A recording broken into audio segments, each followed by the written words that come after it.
The anime begins with our protagonist, who, for now, does not have a name. He appears frustrated, since the servers of the game he used to play have just been shut down. As someone who spent at least 10 years immersed in the world of games, he decides to act logically, like any gamer would, and chooses to search the internet for a truly difficult game. During the search, he comes across a strange page. Upon opening it and analyzing the options, he notices a mode called Inferno, described as so cruel that there would not even be time to cry. That catches his attention. Observing the huge difference in difficulty between the classes, he chooses the Summoner, which was considered even harder than the Demon King himself. However, for this class, it would be necessary to start as a simple deer and then undergo a test. He finds it strange, but ends up thinking that he should accept it. Curious, he agrees and clicks the option. Next, he is transported to another world, where he practically is reborn. His new parents give him the name Alan.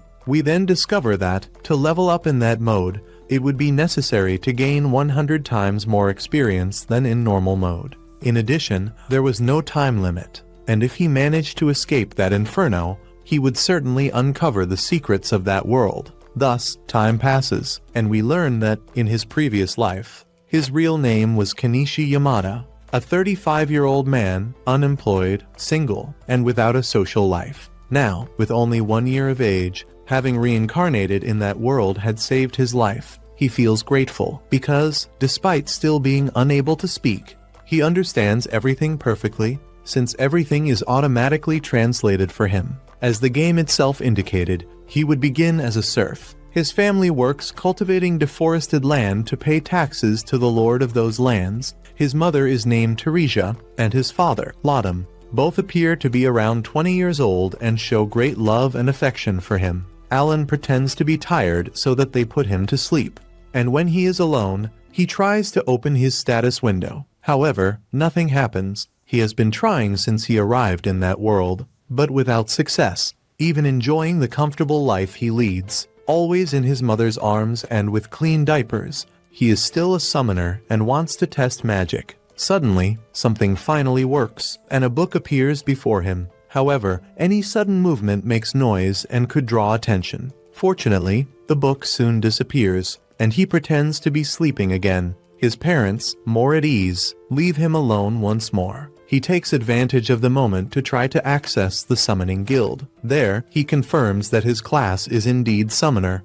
Although his statistics are very low, he understands that he will need a lot of experience to become stronger, and that the more he uses summons, the faster he will evolve. For now, he can only summon insects and small animals, which he finds curious. His rank is H. The book shines, and a message from the god of that world appears, apologizing for not having sent the grimoire earlier, explaining that the class was still in testing. It would no longer be possible to change anything, as that was the signature of the goddess of creation. Alan understands the situation and is not bothered by it. Now, he just wants to see his summoning in action. He tries, but does not succeed immediately. There is no internet there, so he realizes that he will have to find solutions on his own. He imagines that he will first need to create an insect and then summon it. Excited, he tries again, but ends up making noise, which makes his mother peek in. Luckily, she does not notice anything strange.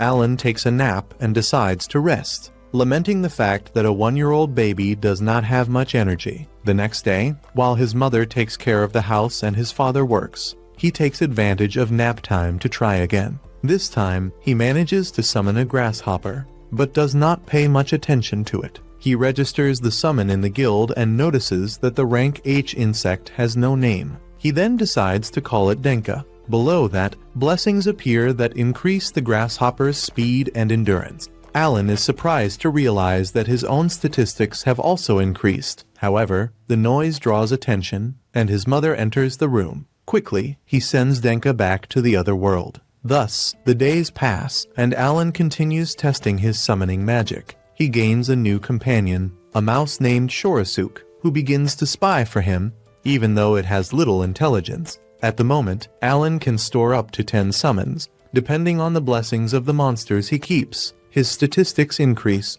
By storing 10 Shorasuk, his strength rises by more than 10 points, making him stronger than children of the same age. leveling up would unlock several abilities. But since it is 100 times harder, he begins to regret it, thinking that he may never be able to finish it. At that moment, his father arrives home, and Teresia is startled to see him looking like that. Even as he asks them not to worry, he explains that he hunted a boar. He asks if Alan wants to see it, and the boy responds excitedly, since he wants to see the first monster of that world. As they walk to the location, Laudum points to migratory birds heading north, explaining that they announce autumn. He says that Alan's name was inspired by those monsters, which can go anywhere, flying freely to the ends of the world. He comments, laughing, that the mother got angry because he chose a name inspired by monsters. When they arrive with the boar, Alan is impressed by its size. Gelda announces that the hero of the day has arrived, and Laudum asks her not to exaggerate, introducing Alan to her son, who is surprised to see him talking at only 1-year-old. Alan asks if the boar was strong, and Gelda explains that it took 20 people to defeat it, since it was a rank C monster. 10 months pass, and Alan finally reaches level 2 as a summoner. Now, he can create rank G summons and even synthesize them. His storage space increases, and he gains a kind of memo where he keeps information and thoughts. Excited, he wants to try synthesis, but since he still does not have enough mana, he decides to eat, recover energy, and then test it quickly. Even so, he continues completely without mana. Still, Alan does not think about giving up. If he cannot perform monster synthesis, he decides to try creating a rank G1, but fails again for the same reason: lack of mana. With no other alternatives at that moment, the only option left is to go to sleep. Time continues to pass, and now at 3 years of age, Alan still remains at level 2 of creation. Up to that point, he has managed to use synthesis only about 20 times. In one of these attempts, he mixes monsters and ends up creating a new rank G bird, with varied geographical distribution, which receives the name Chatpi. This creature has the ability to imitate sounds, which can be extremely useful to confuse enemies through voice. Next, he removes from storage Pianta, a frog with the ability to provoke opponents, functioning as an excellent lure. After that, he calls Mogusuk, a mole capable of digging tunnels, something very useful for traps and escapes. Alan becomes excited, because rank G summons are truly effective, and whoever masters the statistics of their summons can almost evolve on their own. Even so, when he ends up falling into one of Mogusuk's tunnels, he laments, realizing that he still has a long way to go before being able to face real monsters. At that moment, he remembers that it is already 3 in the afternoon, and that Kirina should arrive at any instant. And, as expected, she appears right after, calling him to play. Kirina is the neighbor's daughter and the same girl who usually beats him up while they play knights. Alan wonders where so much strength comes from, until he remembers the bonuses received because of his summons. Sometime later, we discover that Teresia is pregnant again. She asks Kirina to return home quickly, because it was getting late. The girl obeys, says goodbye, while Alan is left sprawled on the ground, completely exhausted. Shortly after, during dinner, Alan tells his father that he intends to help him. Since his mother's belly is getting bigger and bigger, his parents are surprised by that. Alan realizes that, even without using summons, his strength is already approaching that of an adult. Still, they reply that it is best for him to continue playing with Kirina, since he is still just a child, and that the day will come when he will need to help in the fields. Alan agrees, acknowledging that they are right. Since it is almost impossible to remove the serf status, he feels that he spoke prematurely and decides to keep playing for now. The parents then ask why he has been spending so much time throwing red cards against a tree. Alan answers that he had already explained before. If monsters appear near the house, he wants to be able to protect his mother. His father is moved upon hearing this, although, in truth, Alan was only testing whether he could unlock other abilities. At that point, Laudum comments that he is looking forward to the evaluation ritual, which happens when children turn 5 years old, the moment when the god of that world evaluates what gifts they possess and whether they are considered valuable. Depending on the gift, it might even be possible to escape life in the fields. Time passes once again, and when winter arrives, Alan thinks about returning to train his summons. However, Kirina appears and drags him to train with the sword, or rather, to get beaten again. His father arrives and mocks the situation. Then, his mother is startled upon seeing Denka and ends up falling to the ground. Alan acts quickly and hides the summon, but soon realizes that labor has begun. He helps by heating the water and warns his father, who becomes confused with everything happening at the same time. Fortunately, Matilda, Kirina's mother, arrives along with Gelda and her daughter. Matilda warns that the men need to leave and are expelled from the house. She takes control of the childbirth, and, at dawn, everyone wakes up to the baby's crying. Upon entering the room, Teresia tells Laudum that it is a boy. When they ask what name he wants to give the child, he chooses Masu. Teresia likes the name, but asks if he was also inspired by some monster. Laudum stands up angrily, but, to his surprise, Teresia simply laughs. Meanwhile, Alan wonders why he reincarnated in that world. He really wanted an extremely difficult game, something that demanded all his strength. His previous life was empty. No money, no diploma, no girlfriend. Nothing besides the desire to become stronger in a game, or at least that was the plan. His mother asks him to come closer, and upon touching his younger brother, Alan begins to cry. Teresia tells him not to worry, while Alan thinks that he still does not know how he will do it, but promises himself that he will free his parents from the serf status and take care of everything. As soon as Alan turns 5 years old, the moment of the evaluation ceremony arrives. On the way there, he asks his father how it works.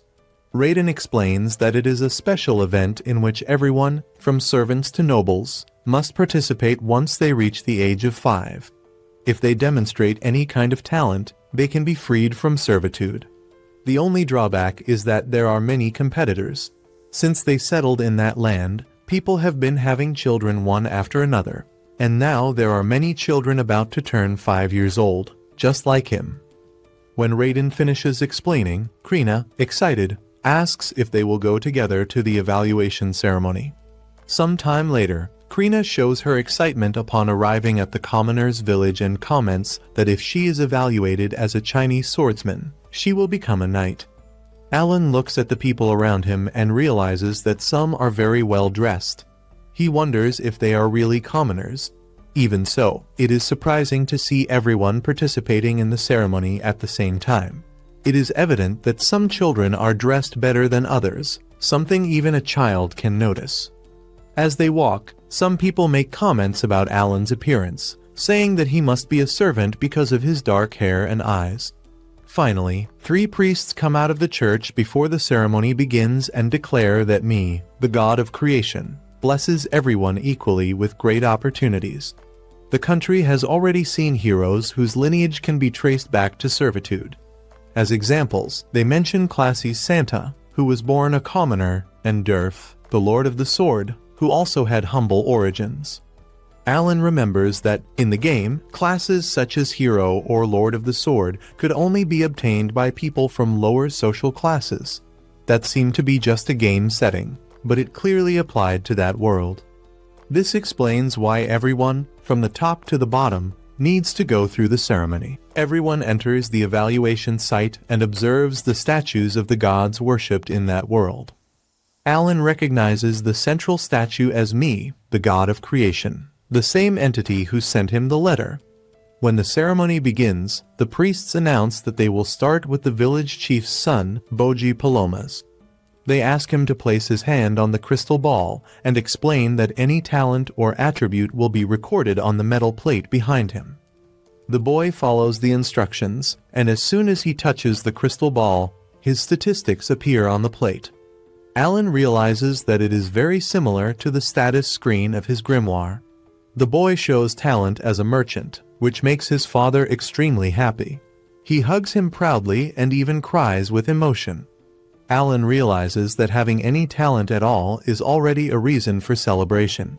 The information is displayed with rankings instead of numbers, and Alan confirms this by checking his grimoire, satisfied to know that no one besides him can see it. As the ceremony continues, Alan learns that not everyone has talent, which makes it even more valuable to obtain one. Next, a boy named Doroga steps forward and reveals talent as an axe user. Alan is surprised, as it is the first A-rank talent to appear. This indicates that it is possible to reach high positions without belonging to the nobility. When almost everyone has already been evaluated, it is Krina's turn. She runs excitedly toward the crystal ball, curious to discover her talent. As soon as she touches the object, it begins to shine intensely, leaving everyone speechless. Those present are shocked as they witness the miracle. Krina possesses the talent of Lord of the Sword, one of the rarest and most powerful that exist. The guard proudly announces that his daughter has obtained the best possible talent. However, Krina feels a little disappointed, because she wanted to be a Chinese swordsman. For Alan, however, this is no surprise, since that talent explains just how absurdly strong she is. Finally, it is Alan's turn. His parents wait anxiously to discover what his talent is. When he places his hand on the crystal ball, the glow is even more intense than before. Raiden immediately approaches to check if everything is all right, and Alan comments that Krina had already caused something even more impressive. When they try to read the plate, Raiden explains to the priest that they cannot read and asks him to inform them of Alan's talent. The priest agrees, but all the excitement disappears when he states that Alan has no talent at all. For a moment, Alan almost panics, but soon realizes that something is wrong. He carefully observes the metal plate and notices that, in the space where the talent should appear, there is only a writing error. This irritates him because it is clearly a bug. He even ends up blaming the god of creation, thinking that he should learn to balance the game better, since now no one will know that he is a summoner. Even so, Raiden takes Alan back home, where his mother is waiting. During dinner, his father says that talent is not everything, and that, regardless of that, Alan will always be his pride. Teresa agrees, and Alan realizes that, despite being very poor and not even having a bathtub, he is happy to have been born into that family. At night, Alan consults his grimoire and realizes that all of his attributes are extremely high. He understands, then, at least one thing: he is the only one in that world who is playing on Hell mode. All the children at the ceremony were 5 years old, which means they should be at the same level. However, the ranking system likely reflects the expected growth at each level. That would explain why everyone has E-rank attributes, while progress in Hell mode amounts to only 1/100th of the normal rate. Considering these intervals, the displayed values represent only a fraction of the real ones, making ordinary people much weaker than they appear. He was pulling his hair out or yanking it, imagining this somewhere far above. But reality came crashing down to put an end to mediocre games in his place. Now, his time would be spent proving that hardcore mode is amazing. He is 30 years old, so it is normal to think that way.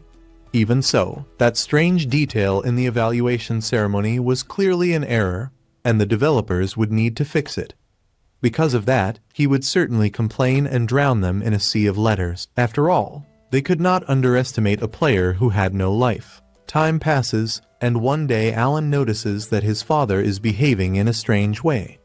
That, by itself, would not be so unusual, but this time it was different, more worrying.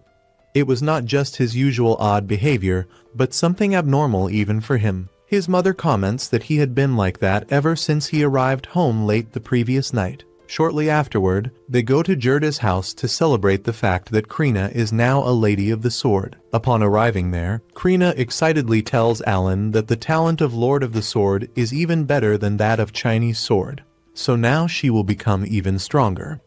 Alan pretends to be surprised, saying that he cannot believe it, even though he already knew. He comments that, even before that, she already defeated him effortlessly, because she was just that strong. Matilda mentions that the village chief stopped by and left a bottle of alcohol to celebrate, allowing them to open it. However, Rodden maintains a resentful attitude as he congratulates them, saying that they can enjoy the alcohol. Gerda responds in the same way, stating that in that house the guests drink first. Alan begins to wonder if his father feels jealous of Krina's talent, but soon dismisses that idea, since Rodden is not like that. There must be another reason. Rodden tries to serve the first cup, but Gerda says that she will not drink anything if he keeps that bitter expression. She asks him to stop ruining the mood. Suddenly, Rodden smashes the bottle on the floor and says that he is happy that Krina has an incredible talent, something that truly deserves to be celebrated. Then, Gerda asks why he said that he would cut ties with the family. This revelation leaves everyone in shock. Rodden explains that it is not because he wants to, but because Krina's talent is extraordinary. She will be able to join the cavalry to serve the country, and there is even the possibility that she may become a noble. People like that should not waste time socializing with servants. At that moment, Alan realizes that his father was trying to do a favor that no one asked for. Rodden insists that being a lady of the sword is something very important, but Gerda coldly replies that it makes no difference. Tired of the argument, Alan asks Krina to intervene, believing that this might calm them down. Krina immediately draws her wooden sword, ready to act. But before she can do anything, Matilda and Teresa take control of the situation. The contrast between the personalities of the two women becomes clear. Teresa merely pinches her husband's cheeks in a controlled manner, while Matilda simply beats him up, resembling a scene from The Incredibles, where the characters fight during dinner. After everyone finally calms down, Alan asks Matilda if they were always like that. She replies that parenthood made them a little calmer, because before that they would trade punches without thinking twice. Teresa smiles as she reminisces about the old days and says that, in fact, the four of them are childhood friends and grew up together in the same village. Matilda explains that, about 10 years ago, a rumor began to spread that a new village would be founded, and they decided to participate in the project together. They talked as a group about working side by side to build their own houses, which explains why both have the same design. Rodden comments that, with more people, it was easier to build two houses at the same time, considering the labor and the materials. Gerda adds that she was the one who raised the support beams, while Rodden was responsible for the walls and the floors. Then, she continues pouring the drink and says that she also took care of the roof. In short, Rodden mentions that he has not drunk sake since the day of the wedding, and Gerda says that the same goes for her. Both Rodden and Gerda usually feel sick after drinking, but the next day they continue working as usual. The following morning, someone informs Gerda that the Order of Knights has arrived to see Krina. Shortly afterward, Rodden and Gerda head to the commoner's village with their children, while many other people gather around to watch. Alan comments that it seems the news that Krina is a lady of the sword has already spread. Suddenly, Daroga approaches Krina and Alan. Alan recognizes him as the boy from the evaluation ceremony. He is already displaying his talent as an axe user, holding a large haft. Daroga asks what Alan is doing there and says that talentless losers have no place in that location. Before Alan can respond, Kino steps forward to defend him, stating that he is there because he is strong. Daroga does not believe it and reminds him of Alan's rankings, mocking him. Ken tries to attack him, but his father quickly holds him back to restrain him. The village chief then announces that the Order of Knights has arrived and asks everyone to make way. Everyone recognizes the captain, a master swordsman named Zenoff. Krina becomes extremely excited to finally see real knights. 3 years have passed since she and Alan used to play at being knights, and now she sees them for real. Krina enthusiastically introduces herself to the captain. Alan asks if she will now leave the village to become a knight. Gerda quickly explains to Zenoff that her daughter is only 5 years old and has never wielded a real sword, so she would have no chance at all. Zenoff does not see that as a problem, because in the end, she is still a lady of the sword. The only problem would be if everything were a lie to deceive the man named Grainel. Gerda nervously denies it, and then Zenoff turns to the vice captain, allowing no protest. The captain realizes that something is wrong, and Zenoff warns them that falsifying the results of the evaluation ceremony is punishable by death. Therefore, they need to confirm whether Krina's talent as a lady of the sword is legitimate. To do that, a fencing duel will be held. Gerda begs for mercy, as her daughter's life is at risk, but Zenoff states that if she does not fight, she will be executed along with the entire family at the lake. Alan did not expect something so extreme and wonders if those people have completely lost their minds. Everyone around them becomes tense and worried. However, the moment Krina sees a real sword for the first time, She immediately runs toward it and asks if she can use it. Krina accepts the challenge and faces Leberand, the vice captain of the knights, surprising everyone by wielding a massive sword with great precision. Even though she is only a child, she withstands the attacks of an experienced adult, causing despair in her parents and indignation in Alan as he watches the excessive force being used against her. After being thrown against the wall, Krina gets back up and releases an intense pressure, revealing a special ability that makes her superior to Leberand. With a final strike, she splits the vice captain's sword in half, proving that she could have killed him. The duel comes to an end, and Leberand acknowledges his defeat, praising Krina's strength. The crowd applauds, and there is no longer any doubt that she is a true lady of the sword. Zinnov accepts the result, apologizes for his previous attitude, and congratulates Gerda on raising such a daughter. Later on, everyone gathers for a dinner, where Zinnov introduces himself as the captain of the knights and explains that he was sent to confirm the existence of a Lord of the Sword in the region. Impressed, he reveals that the village will be renamed in honor of Krina and asks Gerda to continue training her daughter, so that, in the future, she can study at the academy and serve the royal family. During the dinner, Rodden also receives recognition for his work as a hunter, and the episode ends on a light note, with family moments and a relaxed atmosphere. Sometime later, Alan celebrates the fact that, thanks to recent events, he has finally managed to improve his summoning skill. He immediately opens the grimoire and, upon checking the statistics, realizes that he now possesses the enhanced version of the skill, which means that his summons can become more powerful. In addition, F-rank creatures have been unlocked, something he already expected, although he still needs to work with them to obtain new ones, just as he did with Chappie. Alan becomes excited to discover what the next unlocked type will be and truly hopes that it will be something intimidating, such as a dragon. To make things even better, his card stock increased from 20 to 30, which means that he will be able to receive 1.5 times more additional enhancements. A full 2 years have passed since the last time his summoning skill leveled up, so he knows that he will still have to experience many things from now on. At night, Alan offers to wash the dishes, since Teresa is expecting another baby.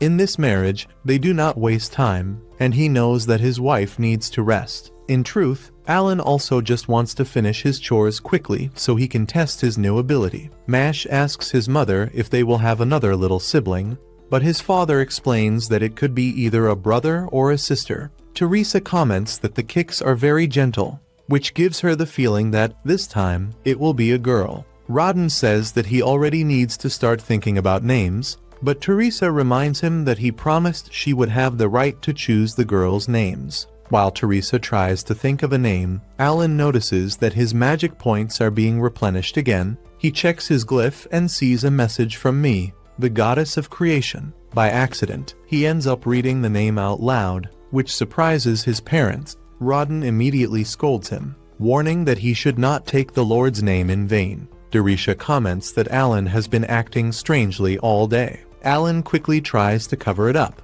pretending ignorance, and blames the unfortunate timing and the developers for what happened. He then completely changes the subject and comments to his father that the scar on his arm is visible again. Rodden then explains that this happened because he overcame a test from the gods during the boar hunt that day. It is a special moment that occurs occasionally, usually when someone gets married, and it causes a sudden wave of energy that heals all wounds and removes fatigue. Alan pretends not to know anything, but looks excited, assuming that this is simply how it works. That is how the act of leveling up is described in that world. Rodden is a seasoned veteran in boar hunts, and even though Alan cannot see his statistics, he bets that his father must have a very high level. Despite his summoning skill having increased, Alan remains only at level 1 and has never defeated monsters beyond the weakest ones. In addition, servants cannot leave the village without permission, and the only exception is their own home.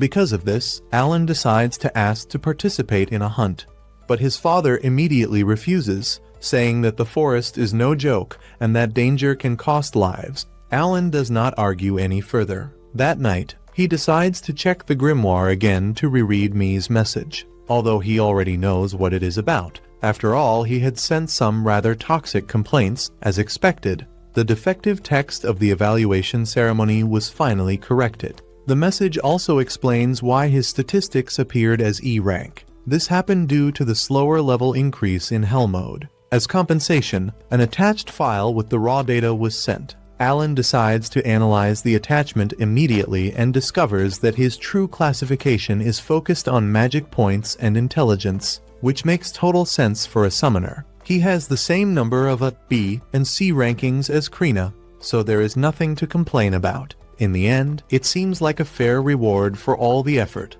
Without wasting any more time, Alan decides to test the enhancements. He starts by improving Denka, and the skill immediately increases the creature's own statistics, exactly as he suspected. The enhancements do not affect Alan's personal attributes, only those of the summoned creatures. To confirm this, Alan summons Denk. His appearance remains the same, although he is now clearly stronger. This shows that being a summoner is a great advantage. It is not just about summoning large and terrifying monsters, but about strategically enhancing the ones you already have. Alan is quite enthusiastic, but suddenly Teresa enters the room and panics when she sees Denka. Before Alan can stop her, his mother steps on the creature without hesitation. He begins to experiment with all possible fusion combinations, but realizes that he still has not unlocked a new type. The only remaining possibility is to fuse an F-class insect with an AB-ranked creature, also of F-class. When experimenting with fusions, he manages to create a new type of creature,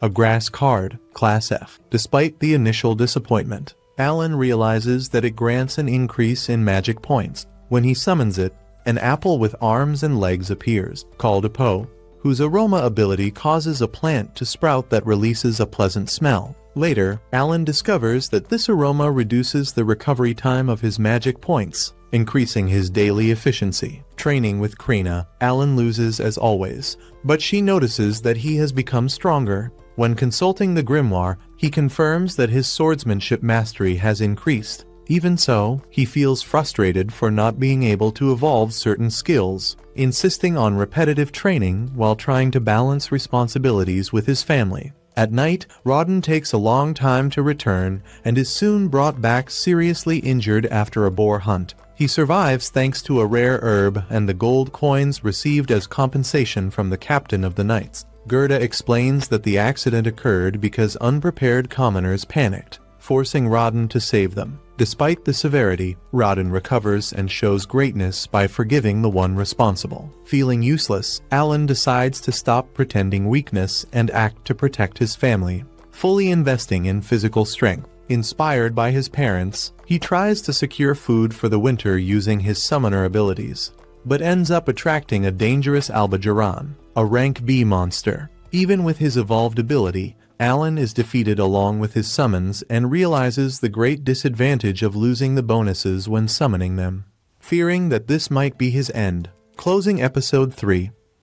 When he hits the ground, the protagonist understands that he needs to think quickly to get out of that complicated situation as soon as possible. Without wasting time, he decides to summon one of his monsters to assist him. By grabbing the creature by the neck, he realizes that he had never put this ability into practice before, but he notices that it works very well to drain energy. Observing more closely, he sees that the beast is already visibly weakened, the result of the great consumption of summoning power during the fight. Even so, this would not be a problem if he could just immobilize the creature that was in front of him. Then, he summons all of his remaining monsters to attack together, and, with a decisive blow, he finally manages to defeat the monster before him. When he looks at the book, he realizes that he received plus 100 experience. Soon after, he begins to celebrate, because he had defeated his first monster. This achievement leaves him extremely excited. Upon returning home, he takes with him the monster he has just defeated.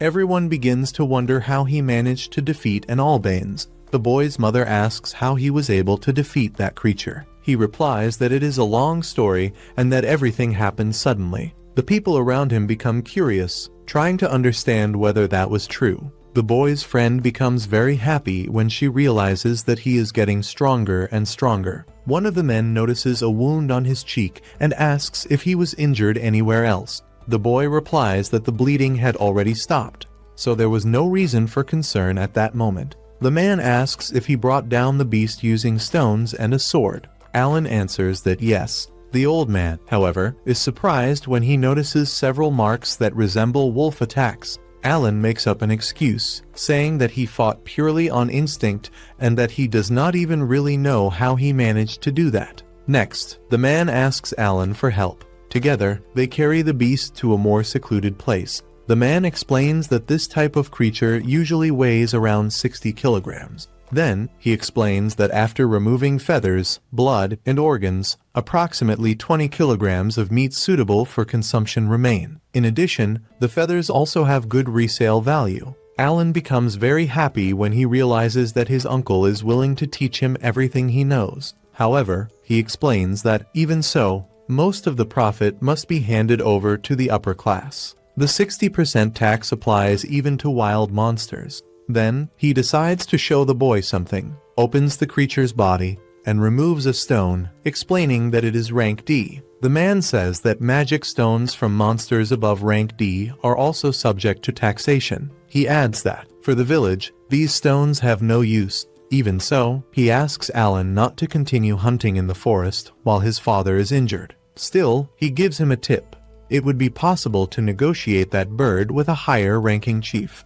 Alan approaches the man and talks with him at length. The scene then shifts to both of them in the royal capital. The man explains that the boy worked very hard to capture that beast, that all the feathers have already been handed over as tax payment, and asks whether the value of the meat could remain entirely with him. The other man asks him to wait a moment. He tries to harden the negotiation, saying that the Baron is demanding more and more meat, which causes almost everything to be taxed. Realizing that Alan was not an easy negotiator, he is impressed. Then, Alan also offers a magic stone. Both of them start an argument so that the boy could keep the stone, since he was still just a child hunting monsters. With few options, the man accepts and allows Alan to keep the magic stone. The boy becomes very happy, thanks him for the help, and realizes how skilled his uncle is at negotiations. Alan asks if, in the future, they could deliver only the magic stones and keep the meat. The man explains that if they always obtain magic stones, they will be able to keep the meat, wishing them good luck. After deceiving the fat old man, Alan decides to carry out a few more hunts. Using one of his frogs to draw the attention of the birds, he summons his monsters to drain the energy of the beasts, weakening them until the moment of the final blow. With stones, he strikes the creatures' heads and uses his dogs to finish the fight. After leaving the monsters disoriented, Alan delivers the final blow, eliminating them with ease. After winning, he feels very satisfied and orders his summons to return to the grimoire. When he opens it, he realizes that he has been hunting every 3 days since the first victory. But that was the first time he had not lost any summons in combat. Upon reaching 1000 experience, he finally levels up to level 2. The boy now has good skills, but his attribute increases represent only 60% of the expected total. He realizes that he is still not using the full potential of his abilities. Soon after, he ends up leveling up again and becomes very happy. After 6 years summoning creatures and going through so many hardships, he finally reached his first level. He feels fulfilled for having overcome a trial imposed by a god. Alan thinks that perhaps it is time to tell his family about his abilities. The scene changes to Alan arriving home with a huge monster, leaving one of his uncles shocked to learn that he defeated the creature alone. Later, he goes to train with his childhood friend. He reflects that he has already defeated 10 monsters and that his luck is improving.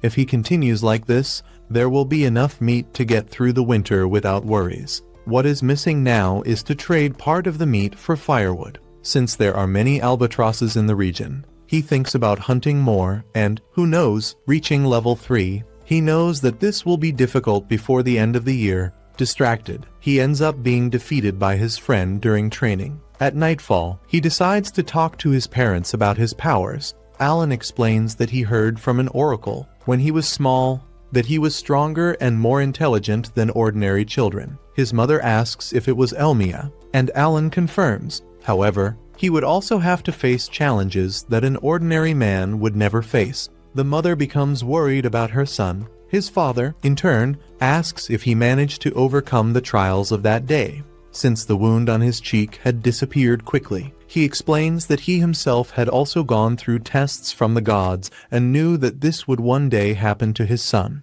The mother asks about the evaluation from the previous year. Alan replies that he received a message from the goddess apologizing for the mistake. The father only asks that he show more respect. Alan apologizes and promises to be more careful. He explains that his attributes were evaluated as low because his tests have slow progression, and that his talent was considered non-existent because it was still too recent to be identified. The father asks if he has any talent. Alan replies that he still does not know, because he is very young and it has not manifested yet. The father becomes a little sad. In his thoughts, Alan apologizes for not being able to reveal his summoning talent. He fears that people would misinterpret it if they discovered that he can summon and control creatures. And, of course, he cannot tell anyone that he reincarnated from another world. The mother wraps him in a hug and says that she wishes he had told them all of this earlier. The boy's habit of throwing stones at trees every day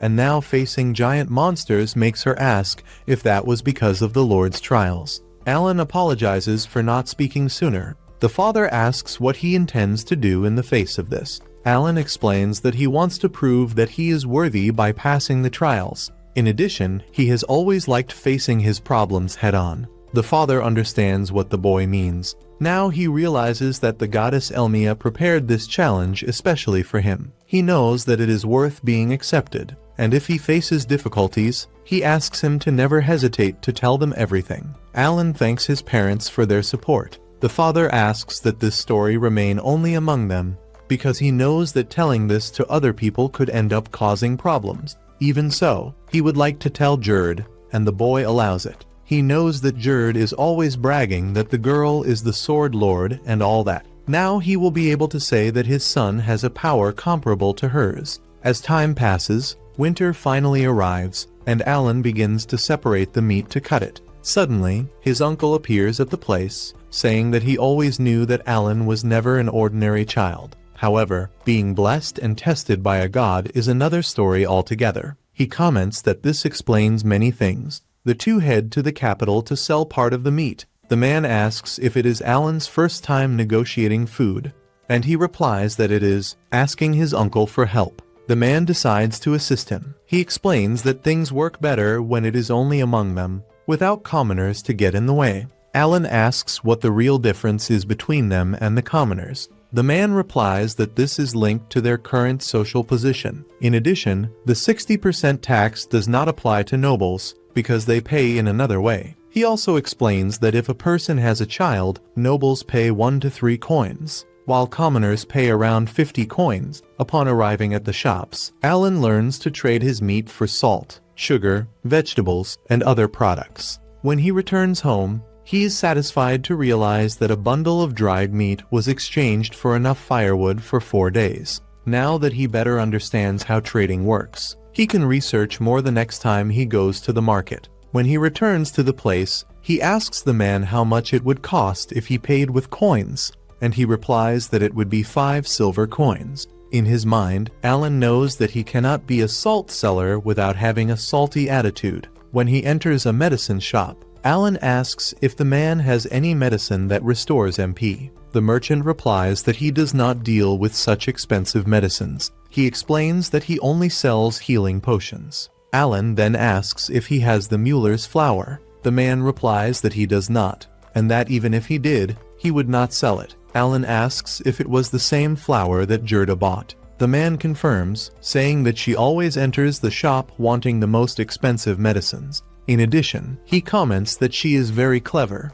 By always asking for the cheapest items, she ended up offering 3 gold coins and even asked to pay later. He says that she is more persistent than a child in a candy shop. The boy decides to give something to the man. He asks if he wants to trade it for anything. Alan replies that no, he is giving it as a thank you, because by selling that herb, he ended up saving his father's life. When he leaves the place, Alan meets a boy who asks what he is doing looking at his father's shop products. Alan replies that it is nothing and turns his back, but ends up being attacked. He draws his sword, and the boy runs away. but soon returns with a sword. Alan easily dodges and realizes that he is nothing special, being much weaker than his friend. A few days later, the father arrives home later and explains that the chief wants to talk to them. The man says that the chief wants to increase the number of boars delivered to the Baron to something between 10 and 15. For that, they want common people to help as well this year. The mother thinks it is unfair since her husband is injured. He explains that the orders came directly from the Baron. If they do not comply, they will hire more servants from other regions. Alan understands that if this happens, they will lose even more land. In addition, servants who do not know how to hunt may end up having their land taken away. This could completely change the nature of the village of Krina. To make matters worse, next year they want them to hunt 20 boars. The only way to achieve this is by increasing the hunting days to once every 2 days. Alan explains that if they increase the number of people working even more, they will continue getting injured, and over the years, this will become impossible. The final result would be recruiting new members, and the father knows that this is true. He asks if Alan thinks it is better to let the commoners help as well, and Alan replies that yes. The boy's uncle says that they are nothing but dead weight. Alan explains that he needs to find a way to make everyone useful. In addition, he has the wisdom that was granted to him. On the next day, everyone stands before a base, and thus the episode ends. Suddenly, they receive the news that the people have finally arrived. A sense of relief immediately spreads among everyone. The tension that had built up over the past few days almost completely disappears when they confirm that Rodden has managed to recover. Many let out sighs of relief, some even smiling for the first time in a long while. Rodden, still looking a bit worn out, apologizes for having worried everyone and assures them that, despite the incident, he is in great shape and ready to return to action. They then ask whether Alan will be going along this time. Rodden explains that, for now, they will follow the strategy devised by Alan, but that he will participate only as an observer. Alan agrees, saying that he does not intend to get in anyone's way. Even while trying to appear calm, the boy is visibly downcast on the inside. He truly wanted to go into battle and prove his worth, but he knows his father is extremely stubborn and will not give in easily. Although he recognizes that this decision is not good for his growth,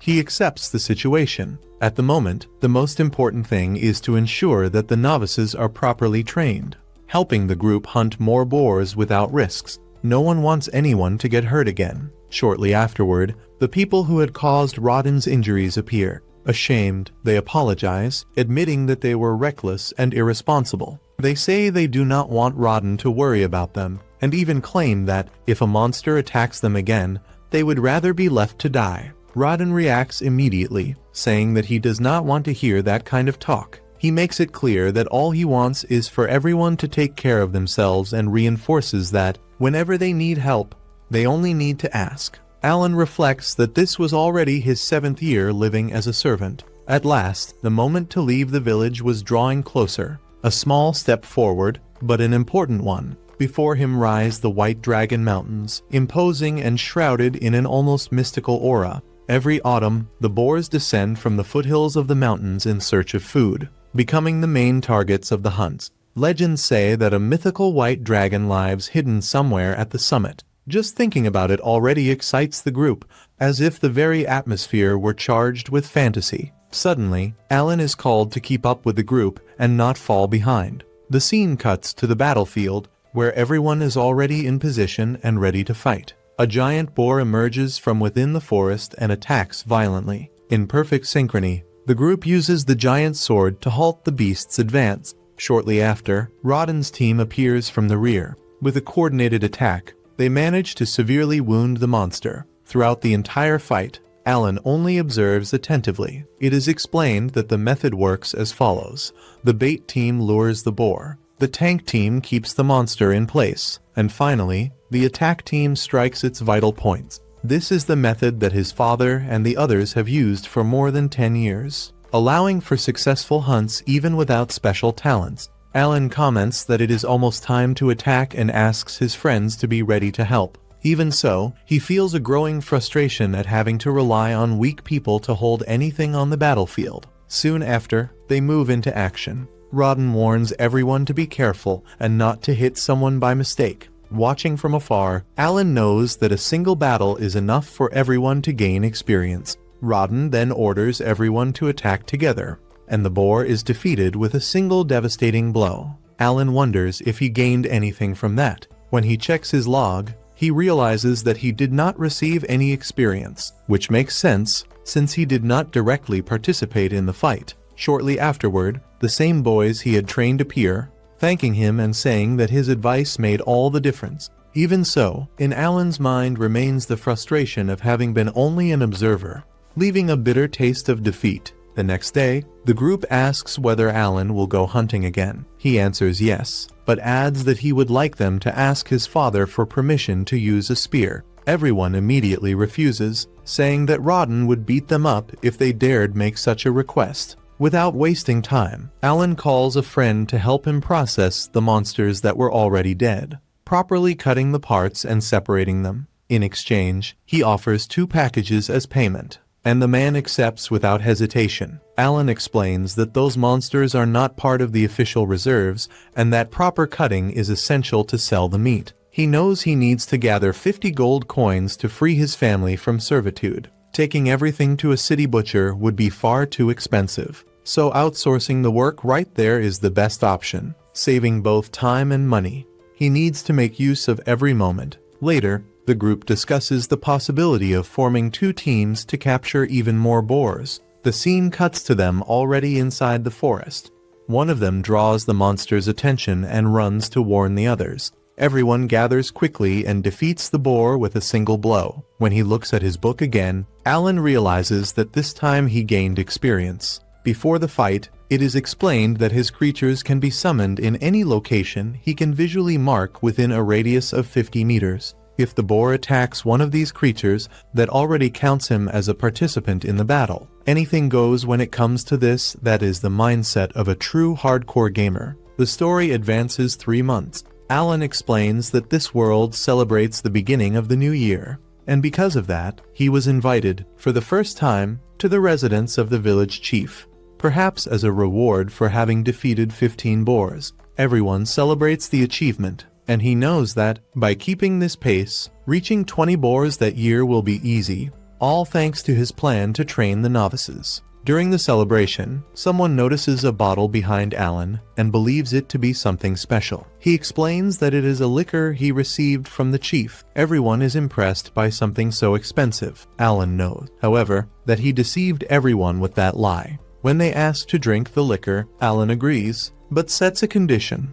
They must defeat him in a duel. If they win, the bottle is theirs. Otherwise, he wants permission to use a spear on the battlefield that year. Everyone is shocked when they realize they have fallen into the boys' trap. Even so, they accept the challenge and ask what the competition will be. Alan chooses an arm wrestling match. The first opponent, a large and strong man, starts out dominating, but Alan manages to turn the match around and win in the end. Next, he faces his own father. When he grips his father's calloused hands, he feels his crushing strength. Raid smiles, happy to realize that his son can already compete with him.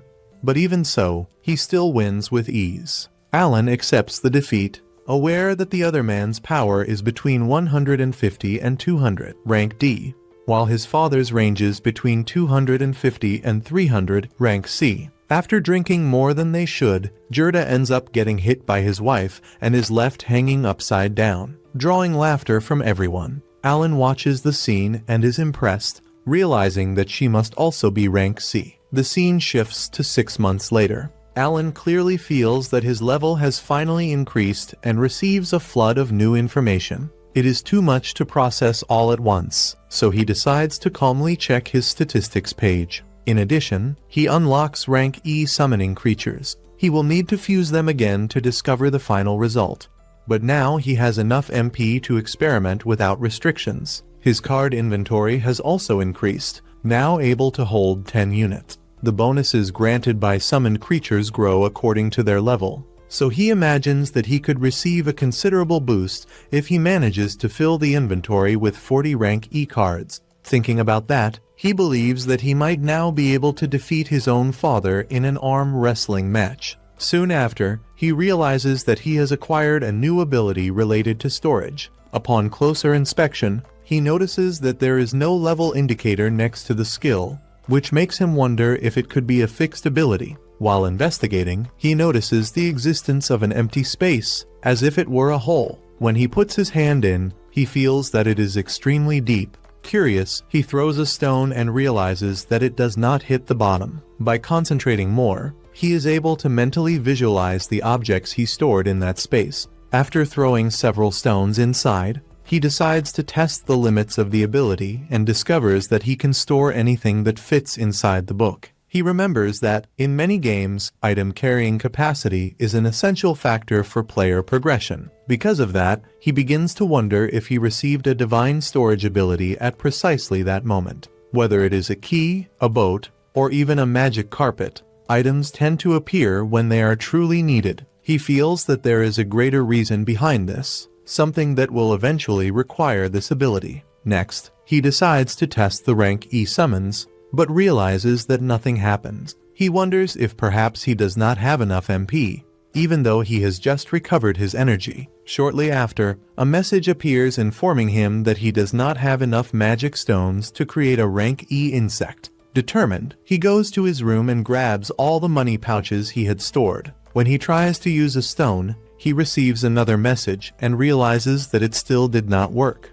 Then, he decides to use the storage ability. After throwing the stone into the space, he finally manages to perform the summoning and creates a butterfly. He spends some time playing with the creature, extremely happy with the result. Days later, he manages to create a saber-toothed tiger, which leaves him even more satisfied. Excited, he performs yet another fusion between creatures. The scene changes to the following day. As he looks around, the boy realizes that even small monsters can pose a danger to children. Turning to a friend, he asks for more details about magic stones. The friend explains that these stones are small gems located inside monsters, usually near the heart, and are mainly used to power magical tools. Magical tools are objects that function when they receive energy from these stones. There are many different types of them in the capital of the kingdom. Rank D and C stones have great value for the capital's residents, while rank E stones are practically disposable,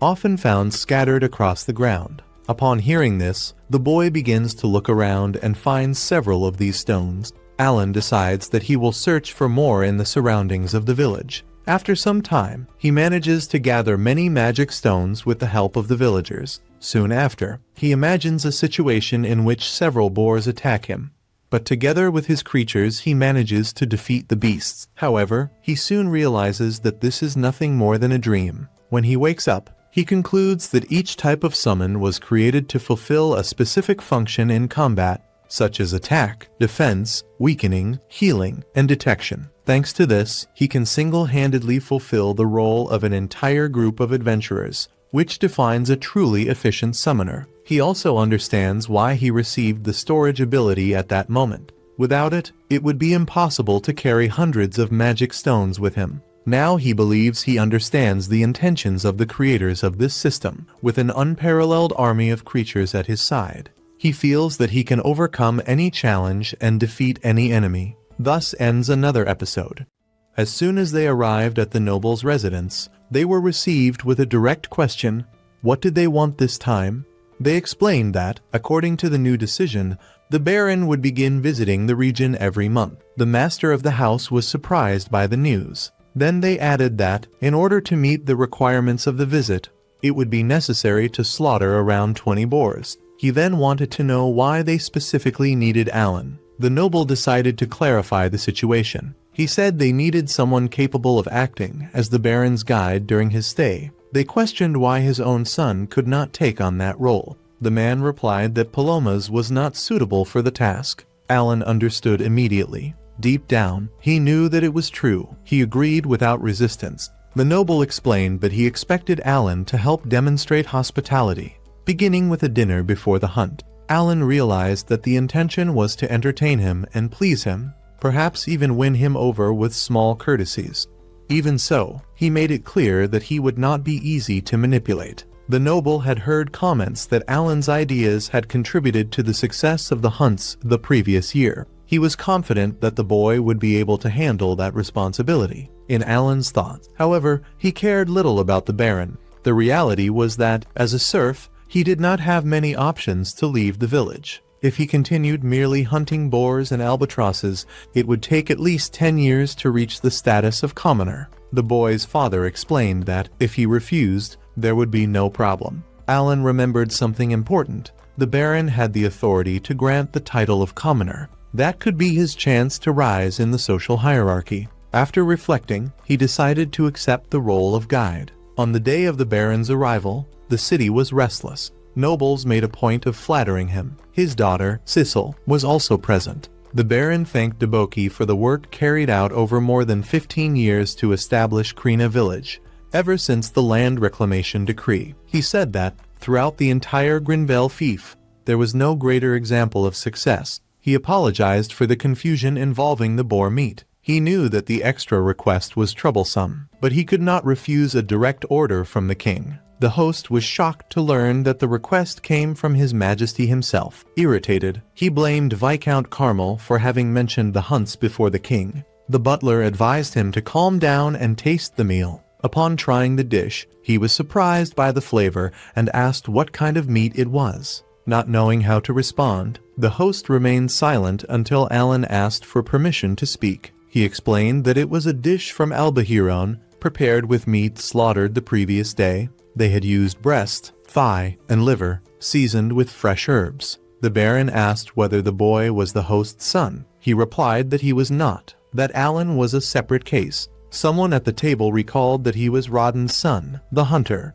Alan thanked them for recognizing his face and informed them that he would be the guide on that occasion. The Baron was impressed by his manners and asked whether his father had been a knight. The host explained that he came from a family of serfs. Sissel showed irritation and questioned why they had allowed a serf to be present in the house. Her father immediately reprimanded her, asking her not to treat anyone that way. Even so, she continued to stare at Alan with displeasure. The Baron called the boy and asked whether he was prepared to present the details of the following day's hunt. Alan promptly agreed. The man explained that, if they did not reach the mark of 20 boars, his knights would take the front line. Alan realized that he did not fully trust the serfs. Cecil, on the other hand, became excited at the idea of seeing knights slaughtering boars. Alan apologized, but stated that 20 boars were a small number for them. Everyone was surprised to hear that coming from a child. He assured them that they would meet the target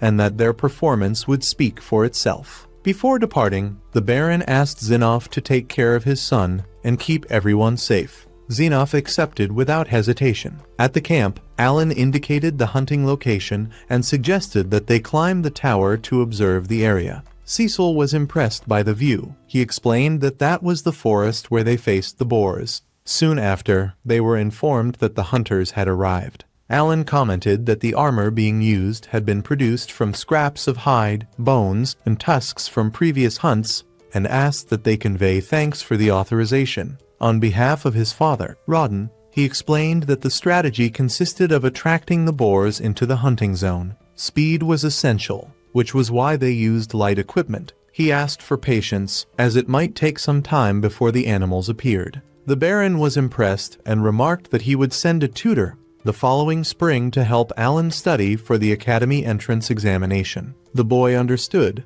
but he knew that, in the reality of Krina, studying was something distant. Suddenly, a man appeared running, chased by a boar. He and his group raised their shields to protect themselves. Then they used spears to wound the creature, and Rodden appeared to deliver the final blow. Everyone was impressed by the group's coordination. Even without great individual strength, they worked together and considered themselves worthy of being called warriors. Soon after, 2 boars appeared. Some suggested calling the guards, but Alan asked them to wait. He explained that the hunters were trained for that type of situation. In his thoughts, he believed that every creature lured in should be killed.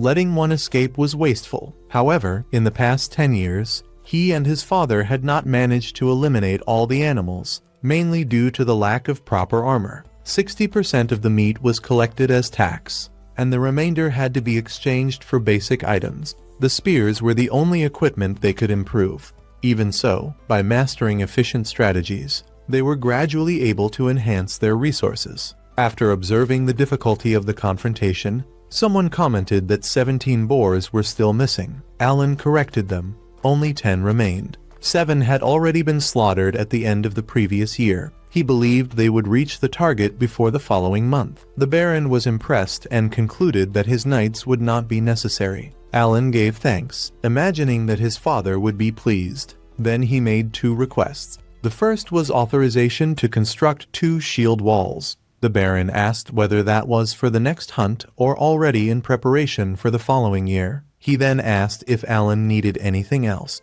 As his second request, the boy asked for permission to acquire goods that were not available in the village, especially alcoholic beverages. He explained that he wished to trade them and allow their distribution among the servants. The man questioned the reason. Alan clarified that, with the increase in the number of boars being slaughtered, there was a real concern that the abundance of meat might reduce the value of the village's products.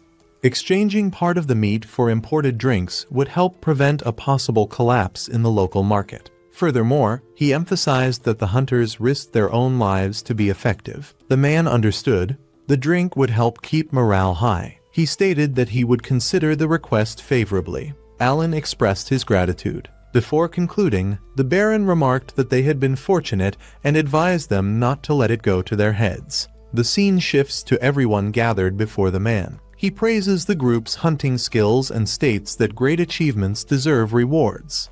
Otherwise, he would not be a good Baron. Then he announces that he will grant them the social position of commoner. In Alan's mind, excitement rises immediately. Now he will be able to hunt beyond the boundaries of the estate. He had dreamed of that moment countless times over the past years. His first destination would be the White Dragon Mountains, where he intended to hunt dragons. The Baron adds that all participants in the hunts over more than 10 years will also receive the same status. He asks them to identify those who have already worked for a decade. Afterward, he decides to return to the residence so that he may head back to the city and rest. He further explains that His Majesty wishes to promote the village of Krina as an example to the rest of the kingdom. For that reason, he asked how the boar hunts had begun. The Baron observes that it is a delicate matter and asks whether Rodden can recount what happened. It all began in the spring, 13 years earlier. Around 100 serfs from neighboring villages moved to the region to assist in developing the lands under the reclamation decree. After 6 months of hard labor, they had cleared a large portion of the forest. Autumn was approaching when disaster struck. A massive boar suddenly appeared and attacked, devouring most of the wheat and potatoes reserved for winter. Many of those serfs had gone to the frontier after suffering hunger in their former villages. Returning was not an option. It was then that Rodden took the initiative. He proposed that they hunt the boars to obtain meat. At that time, they did not possess the weapons, armor, or knowledge they have now. Even so, all the men united, using pickaxes and hoes as improvised weapons, and managed to bring down a single boar. The Baron is impressed by the account and states that they should be proud, for they united to accomplish an extremely difficult task. However, he reminds them that they lost a friend in the process. After defeating the boar, they overcame a trial of the gods and their wounds were healed. Yet their companion was not as fortunate. He has told Rodden many times that he should not blame himself, but he does not listen. At that moment, Alan finally understands why his father protected those commoners. He had already lost friends in that way. The Baron does not wish for such a painful memory to be revived. But he wants Rodden to understand something. Despite the losses, the village would never have prospered without his prudent decisions. He wishes to honor everyone's bravery with new rewards. Rodden then asks whether his son could work in the Baron's household. The man consults the butler about the existence of a vacancy. He replies that there is one. The request is then accepted. Alan, however, does not wish to work there, because he needs to take care of his summons and feels that he must find a way out of that situation. Even so, seeing his father so happy, he keeps his thoughts to himself. Upon arriving home, he bids farewell to everyone. He decides to have one last sparring match with his friend, and this time, he wins. He tells her that they will continue seeing each other often. His father asks him to work with dedication, for that is the first great opportunity of his life, and says that he places many expectations upon him. After the farewell, the story brings another episode to a close. After moving to the state of Grainel, Alan gradually begins to adapt to his new routine, especially to Cecil's constant requests. One day, she asks for help picking fruit from a very tall tree. The two of them make a great effort to reach the fruit, but when they finally succeed, Alan takes a bite and immediately spits it out, because the taste is extremely unpleasant. He comments that fruits that grow on very tall trees are usually quite sour, and asks if she already knew that before making him taste something that did not even seem edible. Cecil assures him that she had no idea. Without prolonging the discussion, she says that now she wants something sweet to remove the bad taste from her mouth and decides that she needs to go to the market to make up for the situation. Before Alan can respond, the sky suddenly darkens. When he looks up, he sees a huge aircraft crossing the skies. Cecil does not understand his astonishment and explains that it is just a magical ship,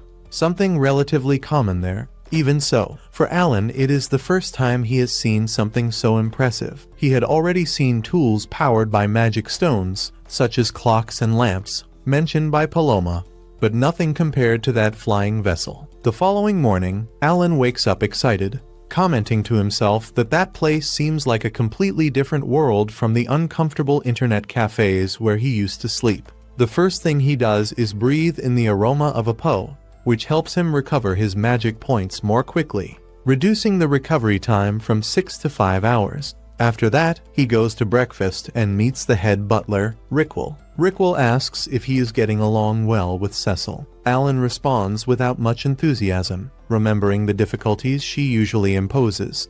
A certain compassion can be heard in Rickwell's voice when he comments that she would not demand so much if Alan were only a simple errand boy. Curious, Alan asks what exactly the difference is between an errand runner and an official servant, since no one had explained that clearly. Rickwell clarifies that among the servants of higher position are the butler, the keeper of the keys, the valet, the lady's companion, and the head chef. In lower positions are the coachman, the assistant cook, the gardener, the household employees, and the maids. All of these are considered part of the family. Errand boys, on the other hand, are merely temporary helpers who are not officially part of the household. Alan is surprised to learn that the servants are treated as members of the family. He finally understands why his father became so emotional when he was accepted there. Rickwell reminds him that the master of the house was very generous in integrating him, so he should value that opportunity. After breakfast, Alan helps serve the meal to the Grainel family. He notices that, despite the social differences, the nobility's food is not much more sophisticated than that of the employees. In silence, he observes while everyone eats. Grainel's wife comments that he learned the duties of a servant quickly. Alan politely thanks her, saying that he owes it to the patient teachings of his superiors. Verosa praises his posture and tells her husband that she likes the boy's manners. Grainel agrees, stating that even without talent, his manners are impressive. Alan is surprised to realize that Grainel already knew about his lack of talent, understanding that the man investigated his past. When Cecil discovers that he does not possess any special talent, she takes the opportunity to proudly say that she is a 2-star sorceress. Alan is genuinely impressed, since that is a high classification. She continues bragging, mentioning that her brother Mihai is a skilled swordsman. The grandmother soon scolds her, saying that it is not proper to boast about one's own gifts. Meanwhile, Thomas, the other brother, begins to cry, asking why he is the only one who does not possess any talent at all. The father tries to encourage him,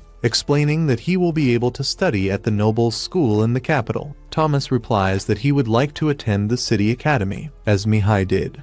But the father explains that that institution is reserved only for those who have special talent. Grainel adds that he himself studied at the nobles' school, and that it was there that he met his wife and formed his family. Thomas accepts the situation with sadness, and Cecil notices that he is still downcast. Later, with the afternoon free, Alan decides to leave the mansion to visit the market. For him, it is an environment completely different from the village where he grew up. Excited, he decides to enter the Adventurers Guild. Without hesitation, he asks the receptionist if he can become an adventurer, informing her that he is 8 years old. She apologizes and explains that the minimum age for registration is 12 years old. visibly disappointed. Alan does not give up on his dream of facing monsters, even while performing the role of servant out of respect for his father. He then decides to observe the reward posters fixed to the wall. He sees level E missions for horned rabbits, level B for goblins and giant frogs, level C for orcs,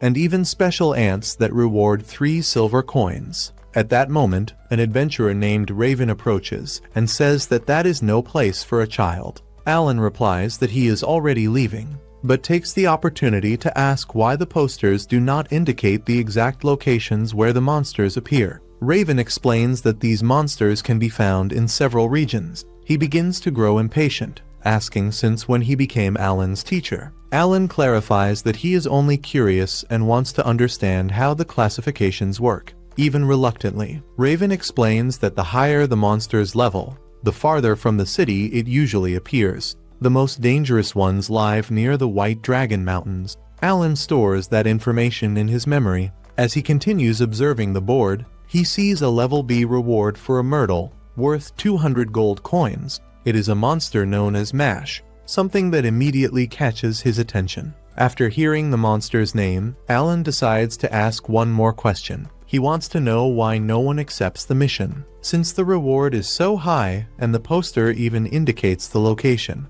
Raven explains that the target is extremely strong and incredibly fast, which makes it very dangerous. For that reason, the most appropriate course of action is to leave that kind of threat to the Order of Knights. Alan smiles faintly, realizing that Raven has already revealed a great deal of information. Even so, he takes the opportunity to ask about the white dragon mentioned on the board. Since the reward appears to have been there for a long time, Raven shows a certain weariness at so many questions, but Alan promises that he will leave as soon as he answers. He then explains that no one accepts that mission because the white dragon is far too powerful. However, in the White Dragon Mountains there are enormous deposits of mithril, an extremely rare and highly valuable metal. Many people wish to extract it, but as long as the dragon remains there, that is impossible. For that reason, the reward continues to increase over the decades. Upon hearing this, Alan quickly concludes that mithril must be worth more than 1,000 gold coins.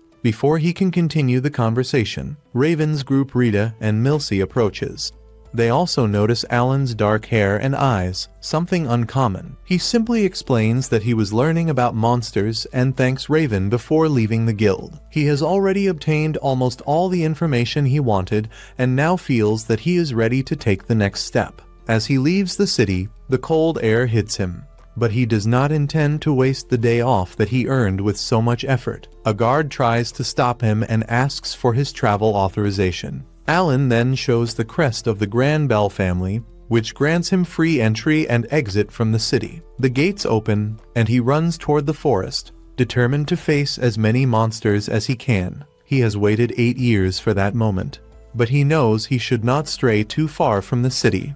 Since stronger monsters inhabit distant regions, he decides to hunt about 10 kilometers from the wall. Upon finding a suitable location, he begins by testing his summoned creatures. He orders Higgins to walk 1 meter to the right, and he obeys without difficulty. Since he has 150 intelligence, enough to understand simple commands. As he has not yet encountered any monsters, Alan concludes that the encounter rate is low. For that reason, he summons several Hawkins, believing it would be more efficient to let them search for targets. He orders them to use their keen vision ability to locate nearby monsters. Meanwhile, he summons Tama. Unlike Hawkins, Tama has only 28 intelligence, which makes understanding more complex orders difficult. Even so, Alan decides to test the dagger he received from Dagora, taking it out of his grimoire. Soon, Hawkins reports that he has found a monster nearby. Alan runs in the indicated direction,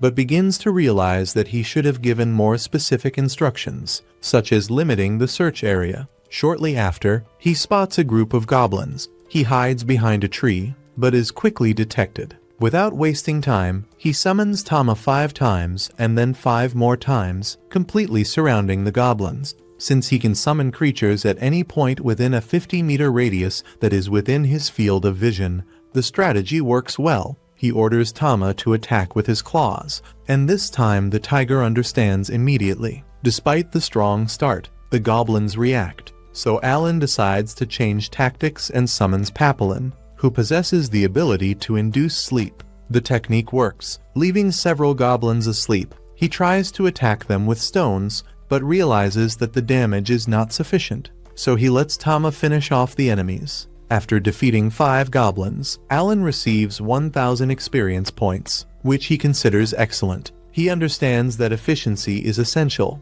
Even if a goblin offers less experience than a giant boar, it can be defeated much more quickly, making the overall gain superior. After collecting the magic stones left behind by the monsters, he asks Hawkins to search for more groups of goblins within a 3-kilometer radius. Upon finding others, Alan repeats the strategy several times, accumulating experience until nightfall. By the end of the day, he has defeated 5 horned rabbits and 80 goblins, totaling 16,050 experience points and gaining 2 levels. During the battles, he also realizes that Papillon has about an 80% chance of inducing sleep in goblins, which demonstrates that even a single summoned creature can be extremely useful against large groups, depending on the right ability. He also learns more about magic stones.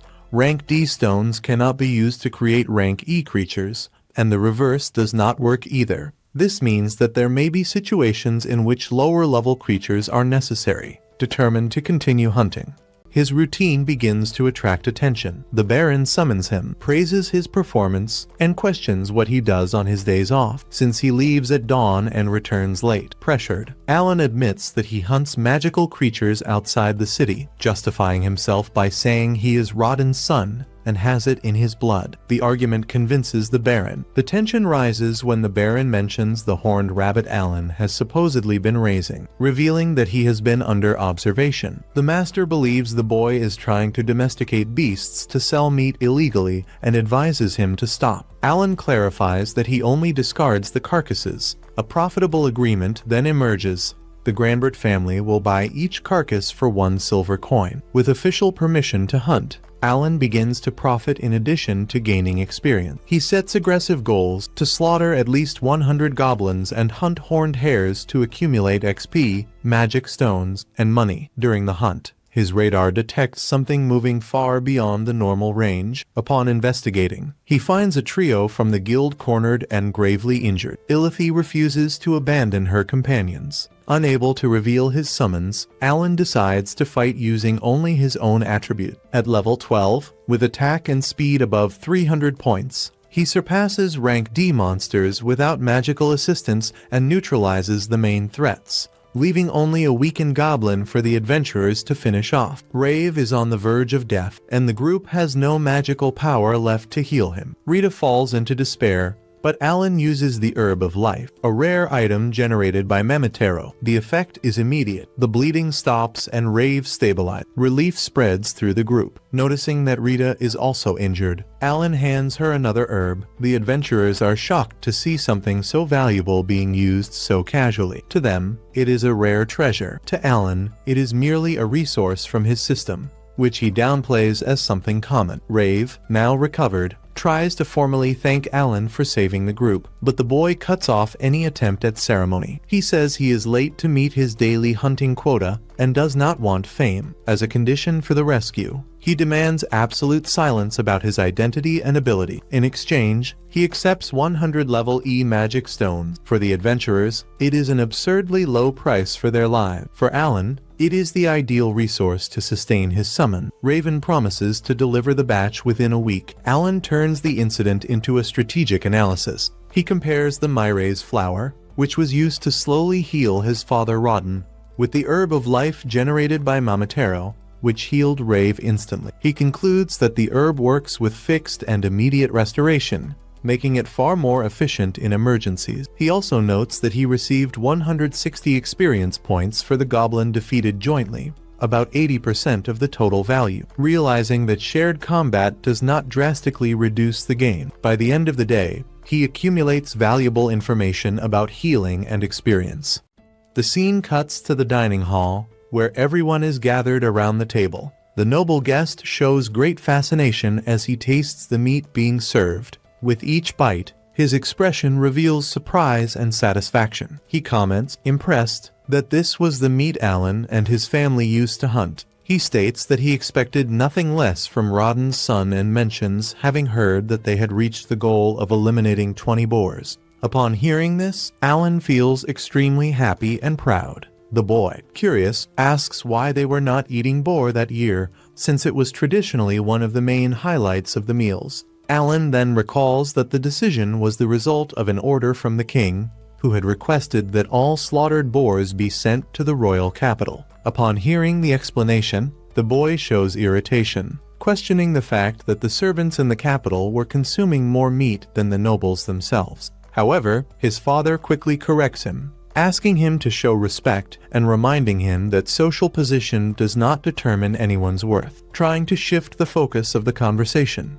The boy asks Alan to hunt a white rabbit for him. Before any answer is given, the girl intervenes and tells him to speak with her before going around ordering Alan to do something. She makes it clear that he should not treat him as a subordinate. The atmosphere at the table becomes slightly tense, as everyone realizes that behind a simple dinner, issues of respect, authority, and coexistence are beginning to emerge. They discover that Alan may end up getting into trouble if the manager of Rinnan finds out about certain movements that have been happening behind the scenes. There are discreet comments, worried glances, and advice given in low tones. He listens to all the warnings with apparent attention, but in the end, he simply decides to ignore them. Instead of stepping back or acting cautiously, he casually announces that he is going to hunt a white deer, a rank C monster, at the same level as the python they had faced previously. For him, it is not recklessness, but a test of skill, a way to measure his own growth. The scene cuts to the forest. Alan advances calmly, with firm steps and controlled breathing. He observes the movement of the leaves, listens to the distant sound of branches breaking, and feels the change in the density of the air. When he finally finds the target, he does not attack immediately. He analyzes the terrain, measures the distance, and only then summons Pionto and the other spirits. The strategy is clear from the beginning: provoke, retreat, and strike at the right moment, wearing down the enemy before the final blow. He coordinates the summoned beasts with impressive precision. He advances, calls them back, repositions them within seconds. He can only do this because he completely masters the special abilities of each creature. Without that absolute control, any mistake would mean losing the encirclement. The white deer is gradually pressured. Surrounded on all sides, it tries to react but finds no real opening. Then it ends up falling into the pit that had been created, and thus the battle comes to an end. The capture is clean and efficient,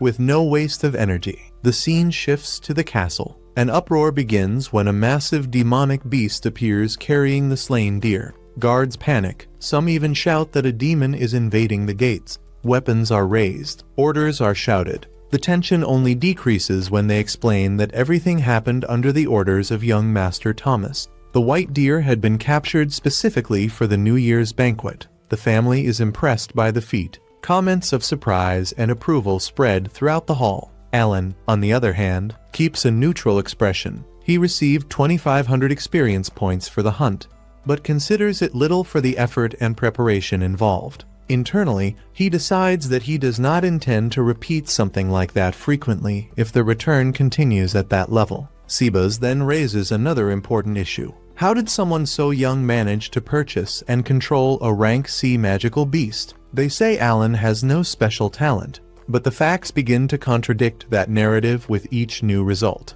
The answer comes in the form of official recognition. Alan receives a new position, Hunting Guard. The role is simple and direct: to hunt magical beasts to supply meat to the castle and protect residents attacked by monsters in the surrounding areas. In return, he will have a fixed salary of 100 silver coins per month. For him, it is perfect. Now he can hunt monsters as part of his official duties without needing to act in secret. There is, however, one condition. He will continue serving Lady Cecil as a priority and will only be allowed to act as a hunting guard once a week. Alan tries to hide his frustration. On the inside, he would like to go out hunting every day, accumulating experience without interruptions. On the outside, he accepts with a smile, like the exemplary servant everyone expects to see. Later, the scene shows Cecil returning to the castle. Now 14 years old, she appears more mature, with a more confident posture and a firmer gaze.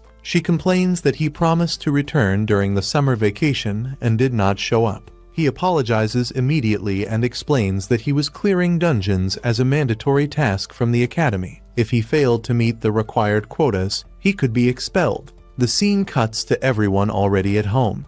As the days pass, Alan keeps hunting various rank sea monsters and selling them to the family. Everyone is quite impressed by the achievement, and Mihai decides to challenge Alan to a duel. Alan calculates quickly. He rose from level 13 to level 20 thanks to the weekly hunts and constant training. He believes he can win, but he knows it will not be easy. The duel begins. Mihai is fast and technical, his strikes precise and well calculated. Alan blocks heavy attacks using only one hand. Testing his limits, he observes his opponent's speed, measures strength, adjusts his stance as needed. The audience watches in silence, surprised by the balance of the confrontation. Mihai has improved a great deal. Even so, Alan keeps up with the pace without showing fatigue. At the decisive moment, Mihai identifies a minimal opening in the defense and acts without hesitation. The final strike is clean. Alan accepts the defeat without excuses. He acknowledges the difference and says he wants a rematch next summer. Mihai agrees, but makes a simple request in return: that Alan take good care of Cecil while they are in the academic city. The agreement is sealed with mutual respect. Days later, Mihai returns to the academic city, the same destination Kirina, Dogora, and Cecil will follow one day. The scene shifts to a meeting between noble families. Lord Carnal visits the Granbell family in a formal gathering surrounded by etiquette and rigid protocols. At first glance, the conversation revolves around boar meat, recent harvests, and typical formalities between neighboring territories. Restrained smiles, measured compliments. But the real subject is another: mithril. There is a deposit in the White Dragon Mountains, located exactly on the border between the two territories. The ore is far too valuable to be ignored. The problem is that a white dragon has settled precisely on the side controlled by the Granbell family, preventing any attempt at safe mining. No worker dares approach while the creature remains there. 100 years ago, the situation was the opposite. At that time, the dragon occupied carnal territory, blocking their extraction. An old cycle that now repeats itself, as if the mountain itself were testing the patience of both houses. And this time, the decision they make may alter the balance between them for a long time. The visit also brings another delicate issue besides mithril: the talent ceremony. One of the sons did not awaken magical talent, and among nobles, that is far from a minor detail. Having talent can mean immediate prestige, political influence, and military power in the future. It can also generate internal disputes, silent comparisons, and dangerous expectations within the family itself. The tension lingers in the air during the formal conversation. Even though no one mentions the matter directly, smiles remain present, but they are restrained. Every word is carefully measured. The scene cuts to Alan on his day off. With no immediate obligations at the castle, he meets his adventurer friends to ask for help with armor and similar matters. He decides to hunt farther than usual. He has eliminated around 10,000 goblins over the past months. Rank D monsters have ceased to be efficient for his growth. The experience gained is far too small for the effort involved. Now he wants to face something greater: C-rank creatures. He knows that experienced adventurers can die facing a single enemy of that level. It is not a light step. Before leaving, he buys light armor designed not to restrict his movements. He adjusts each buckle carefully. In the forest, the air feels heavier as he advances. After some time, he finds the first target, a C-rank orc. The creature's presence is imposing. Alan summons his creatures without hesitation. Unlike ordinary beasts, summons do not tire or hesitate. The battle is direct, intense, without unnecessary flourishes. He maintains control of the field, adjusts positions, creates openings. The confrontation is harsh, but it ends in victory. He obtains the magical stone without needing to resort to tricks or complex traps. The conclusion is clear. He can now defeat enemies of that level alone. But the sense of accomplishment does not last long. an even more threatening adversary emerges from the shadows of the forest. Heavy armor covers almost his entire body. Absurd strength can be felt with every step he takes. Alan remembers what Raven once said. He had nearly died facing a similar group. The memory serves as a warning. He attempts a direct attack. It does not work. The enemy's defense is far too solid. The impact echoes through Alan's arm, but it does not pierce the protection. He changes his strategy in the middle of the fight. He stops focusing only on the physical body and begins aiming at the magical stone as the decisive point. If he cannot overcome the armor externally, he must strike the core. The battle becomes risky. Every approach is a real danger. By a narrow margin, a very narrow margin, he finds the necessary opening and wins. As he catches his breath, he realizes something important. Physical attacks are not enough against certain opponents. Strength and technique have limits. Perhaps he needs magic. His intelligence is high. In theory, he could learn. The scene shifts again. Alan seeks out Professor Arlen and asks directly whether he can use magic even without apparent talent. The answer is cold, almost automatic. Without talent, there is no magic. They ask him to place his hand on the official test once more as confirmation. Nothing shines. No sign, no reaction. The result is confirmed without room for doubt. Alan understands the reality. As a summoner without magical talent, traditional magic is not an option for him, and that realization weighs more heavily than any battle wound. It is not physical pain, it is limitation. In an almost trivial moment, someone tells him to eat a cookie, as if that could ease the atmosphere or resolve the frustration. The city plunges into panic when news spreads that a monster known as the Killer Boy is rapidly approaching. The warning first reaches the watch posts and, within a few minutes, begins to spread through the streets like wildfire. One of the guards confirms the information with urgency. The creature was seen advancing at high speed, and if it continues at that pace, it should reach the southern port in less than 2 hours. The situation becomes even more troubling for another reason. Zeroth, the most powerful commander of the city guard, is away on a mission and will only return in 2 days. Without him, the military strength of the city is clearly weakened. With no other alternative, an immediate order is given by the remaining officers. The Adventurers Guild must be summoned to help with the defense while the residents are evacuated as quickly as possible. Messengers run through the streets, warning bells begin to ring, and merchants hurriedly close their stalls. Every minute becomes precious. Alan listens to the entire conversation attentively while observing the movement around him. After a few moments of silence, he makes his decision. He will also participate in the battle. Cecil immediately tries to stop him. She reminds him that he is her personal guard and that his priority should be protecting her, not running toward danger. To her, losing Alan in a reckless battle would be unacceptable. Even so, he keeps a firm posture. He explains that he also has responsibilities to the Granverge family and cannot simply ignore a threat that puts the entire city at risk. The monster has been classified as rank B, something far above the average of the adventurers who live in that city. Many of those present understand what that means.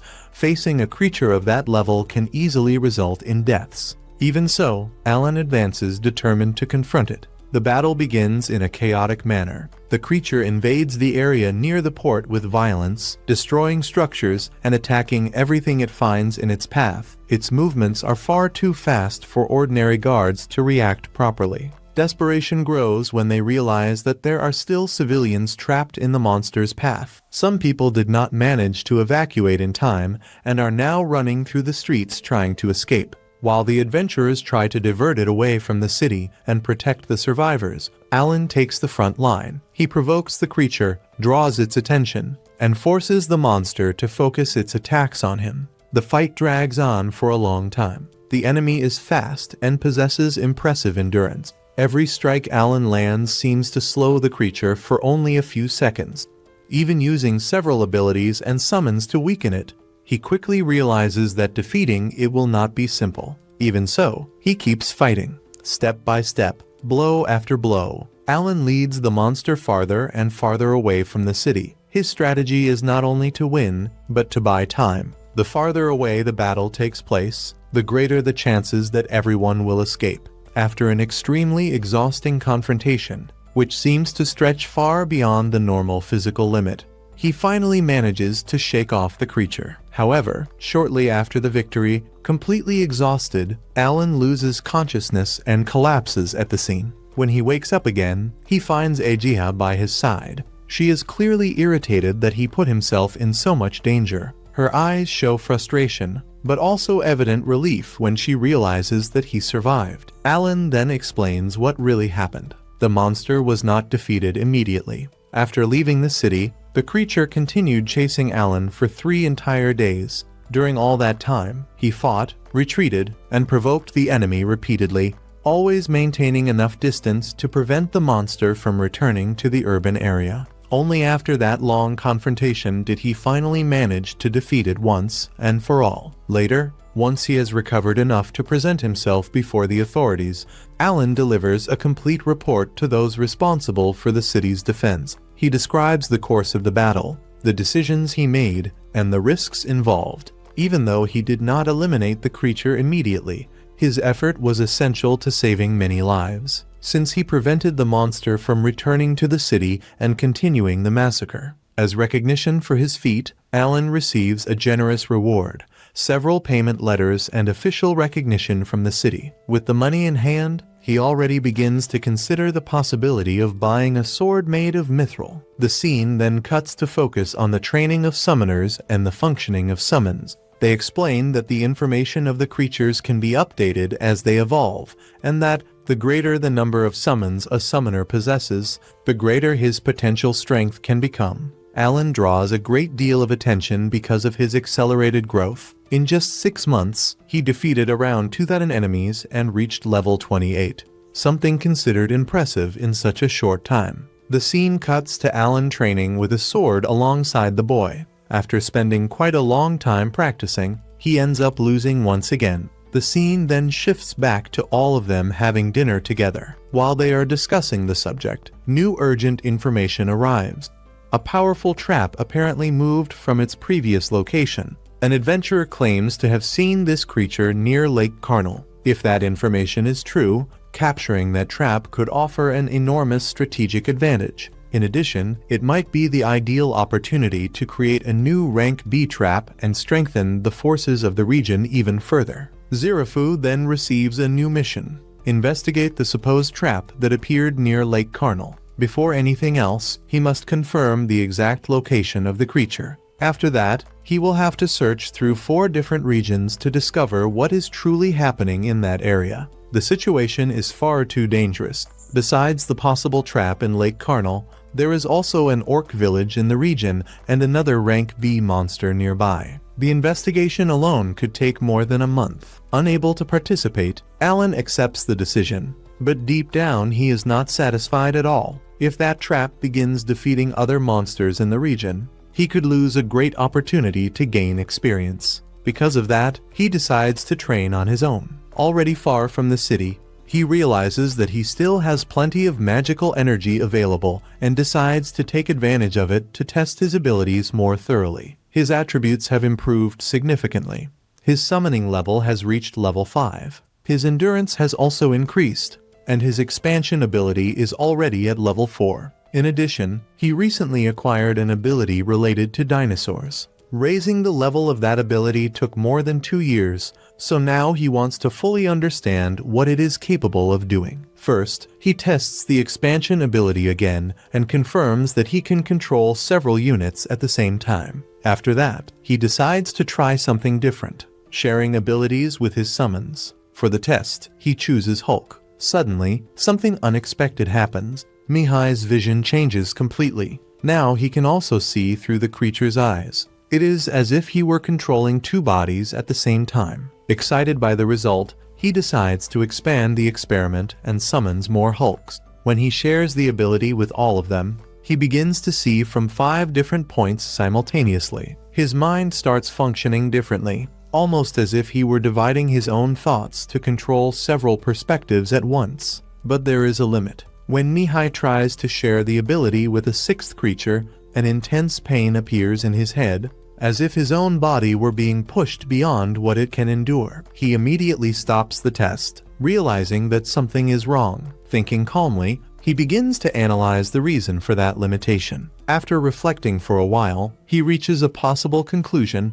The limit is probably linked to the intelligence attribute. With the current level of that attribute, he can control only 5 units at the same time. To confirm his theory, he decides to conduct another experiment. Mihai then increases his intelligence attribute and, shortly afterward, tries once again to share the ability with another summon. This time, the result is different. He manages to connect the ability with a 6th creature without feeling the same intense pain as before. Now the situation begins to get interesting. With this new capacity, he starts experimenting with several strategies. Mihai summons multiple rank D creatures to test different formations and combat tactics. Among them, a rank D spider catches his attention. In addition to its own abilities, it possesses a strengthening effect that can improve the performance of the other summons. While continuing his tests, he discovers something even more important, a magic recovery ability. This discovery completely changes his way of fighting.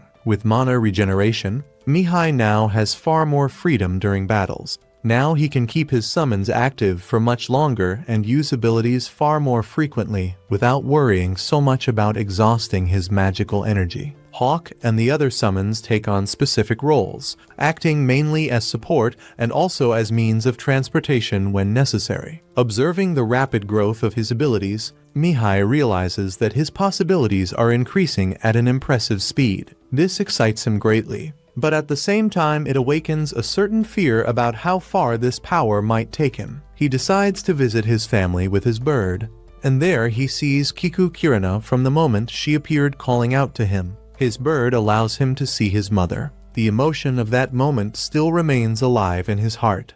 The scene shifts to 2 men having a conversation. One of them begins by congratulating everyone for the work accomplished over the last 6 months. However, not everything is good news. During the long period in which the mines remained inactive, they ended up turning into true nests of monsters. And the problem does not end there. The nearby villages, which once operated as mithril refineries, were also invaded and are now occupied by orcs and goblins. One of the men comments that he would like to put the closest mine back into operation, but asks how long it would take for that to happen. The other replies that the process would take around 3 years. Upon hearing that, the first man shows his dissatisfaction, saying that this deadline is far too long and that it would be better to speed up the work as much as possible. Soon after, they change the subject and begin talking about what Viscount Carnal has been doing lately. According to the information they received, he tried to force the advancement of the mining operations. However, that decision ended up attracting the fury of a white dragon. They say that in a single instant, all the miners who were working there were reduced to ashes. Now no one knows for sure what the Viscount's next step will be, since his mines will need to remain closed for quite some time. Because of this, everyone agrees that it is better to act with great caution. Faced with this situation, they make a decision to summon the knights to eliminate all the monsters occupying the mines and the nearby regions. Meanwhile, Alan observes everything and begins to reflect in silence. For him, the time to act has finally arrived. Shortly afterward, a message appears in front of him informing him that he defeated an orc and received 15,000 experience points. Alan realizes that during the last 6 months he managed to take great advantage of the opportunities to grow stronger. He remembers that when he turns 12 years old, he will leave Gravellies to follow the path of an adventurer. There are still 2 years left until that moment arrives, and he intends to use that time to become stronger and repay everything he has received. If the monsters in that settlement were not eliminated soon, they would begin to multiply again. To Alan, the situation resembled a game. In the past, when he spent hours playing video games, it was enough to repeat the same hunting area to accumulate experience, but that was not a game. Those monsters devoured real people. Realizing the danger, he decided that he would not allow that to continue. As long as those creatures existed, more victims would appear, so he made a simple decision: exterminate all of them. The battle started quickly. The enemies tried to escape, but it was already too late. The escape route was blocked. For Alan, it was like facing a stage that he knew he could clear. Before long, he found the leader of the horde, the Goblin King. Even though he was the chief of the group, he did not represent a major threat. Alan and his allies had already defeated thousands of monsters of the same level. When the fight ended, the result appeared clearly. In that entire village, he had eliminated 223 goblins and received 48,800 experience points. The amount seemed low for so much effort. Even so, it was part of the plan. For a while, he would continue destroying goblin villages that attacked humans. At some point, he would eventually reach an orc village ruled by an orc king. Meanwhile, the story shifts to the Granbell family. Cecil had already turned 10 years old. Alan was also there, and something about him seemed different. With the end of the so-called age correction, his attributes could now be read easily, and the numbers showed how much he had evolved. During training, Cecil decided to fight seriously against Alan. The two immediately began the duel. Cecil was much faster than he had been the previous year and believed that he would win this time. At first it seemed possible, since his speed had increased significantly. However, Alan continued predicting every movement. No matter what attack came, he already seemed to know what would happen next. Even while trying his absolute best, Alan could not surpass the boy. At the end of the fight, he realized the truth. He had not lost only because of speed. The boy's strength was also superior. Despite all his effort, he was defeated once again. Alan watched the scene with satisfaction. Those 3 years of school training had greatly improved Mihai's abilities. The father also recognized that, even so, everyone knew that Mihai was still on another level. The conversation continued, and Cecil commented that he wanted to learn swordsmanship directly from his older brother. Mihai did not object. On the contrary, he said that he would be happy to help. Even Alan considered learning as well. That was when Mihai brought unexpected news. He announced that he had received a noble mission. Because of that, he would be away from home for quite a long time. The revelation caught everyone by surprise. When they asked about the details of the mission, he explained that he could not reveal anything. The only thing he said was even more shocking. He would depart the very next day. Cecil was devastated. She had hoped to live beside her brother again. Mihai tried to calm her, promising that he would return after 3 years. Even so, for Cecil that time felt far too long. Despite the sadness, the family knew that noble duties could not be refused. The name Granbell carried responsibilities. In the end, Cecil accepted the situation and promised that she would wait for her brother's return. Before leaving, Mihai received one last instruction from his father. He asked Mihai to take care of Cecil and Alan and to protect them. Mihai replied that he would do whatever was necessary. Now he would depart to fulfill his obligations as a member of the Granbell family. Months later, Alan continued his hunt against monsters. In 6 months, he had destroyed all the goblin villages in the region and reached level 35.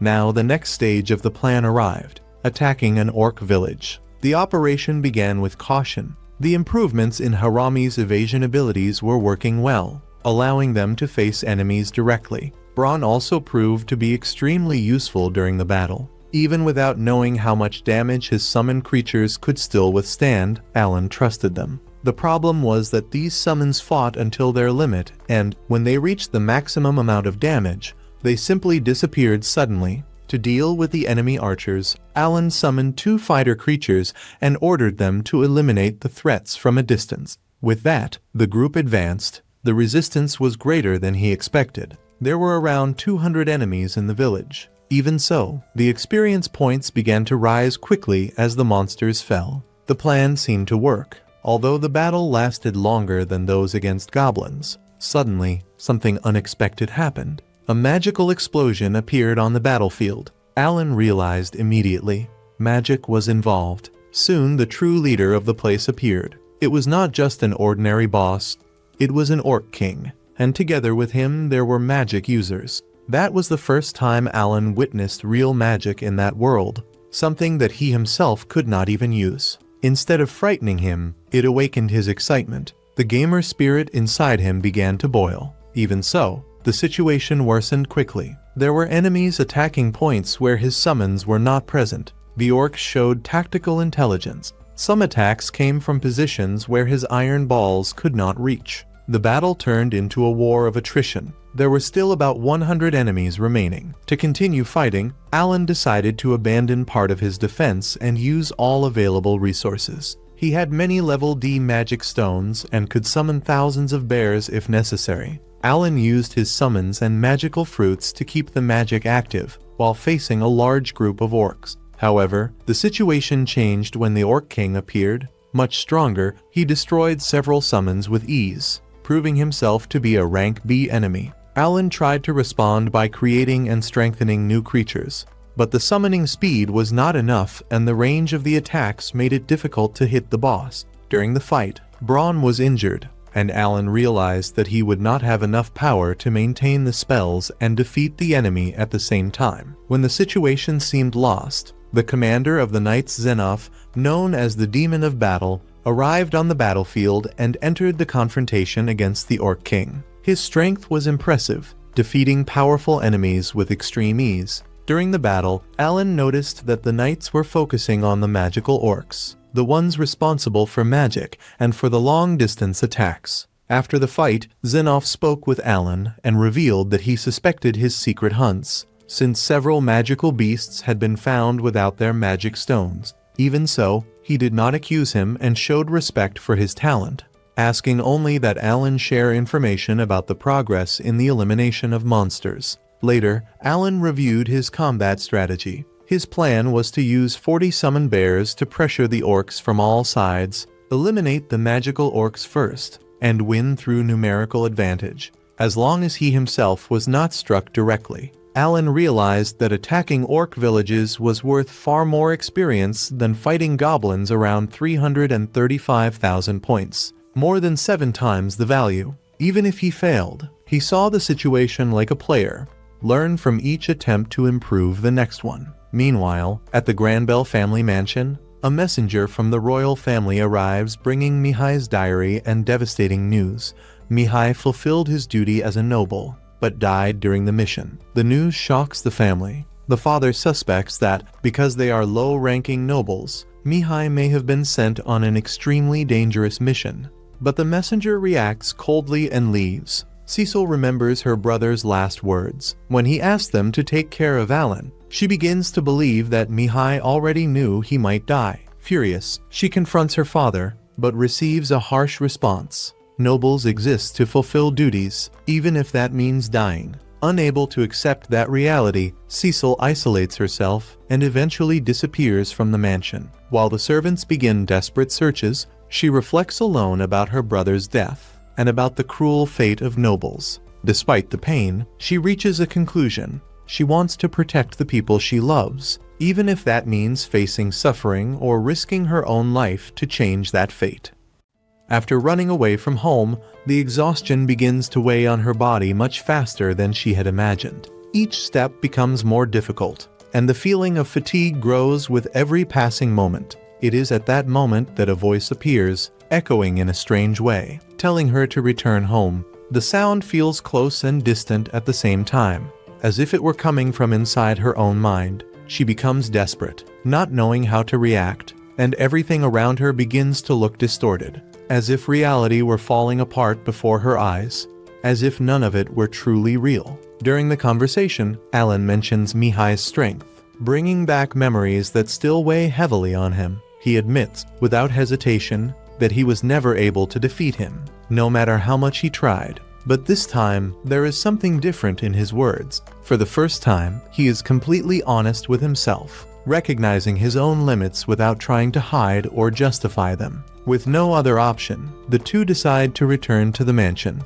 The journey back is silent, filled with thoughts that neither of them can fully express. Along the way, already visibly exhausted, Cecil asks to be carried, saying that she can no longer continue walking. Without complaining or hesitating, Alan agrees and carries her, moving forward with steady steps. When they arrive at the mansion, her father appears to receive them. He tries to reassure her, explaining that soon, the mining of Mithril will finally begin. As soon as the rights are officially handed over to the royal family, a large part of the responsibilities placed on her will be reduced. Upon hearing that, Cecil begins to understand the reason for all that recent urgency and pressure. Everything was part of something bigger. Even so, she makes her decision. She will fulfill her duty as a noble, and she will not run away. Just as Mihai did. Time then advances. 6 months pass since Mihai's death, and little by little the Granbell family begins to return to its routine.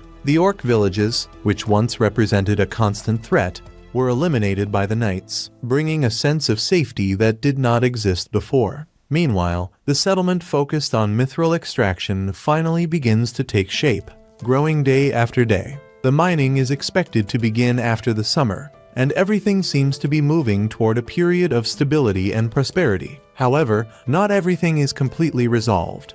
There is still a problem that cannot be ignored: Carmel. Without access to mithril, the situation on that side remains unstable, and tensions continue to linger. During the preparations, doubts arise. They say that Cecil might not be able to handle a mission of that level. Alan would like to participate, but he is warned that it will not be allowed. Even so, they recognize that long-range magical attacks could be useful. Despite that, Alan decides to go alone. When they arrive at the location, the truth is revealed. The target is a gigantic nest. More than 1,000 Lancer monsters live there, multiplying without stopping. At the center, there is a level B creature, the Armored Spear Queen. The problem is the structure. The entrance to the nest is narrow. Invading directly is impossible. If the fight happens inside, it will never end. Then, a strategy emerges: reduce the number of enemies first. The battle begins, but quickly they are surrounded. Even so,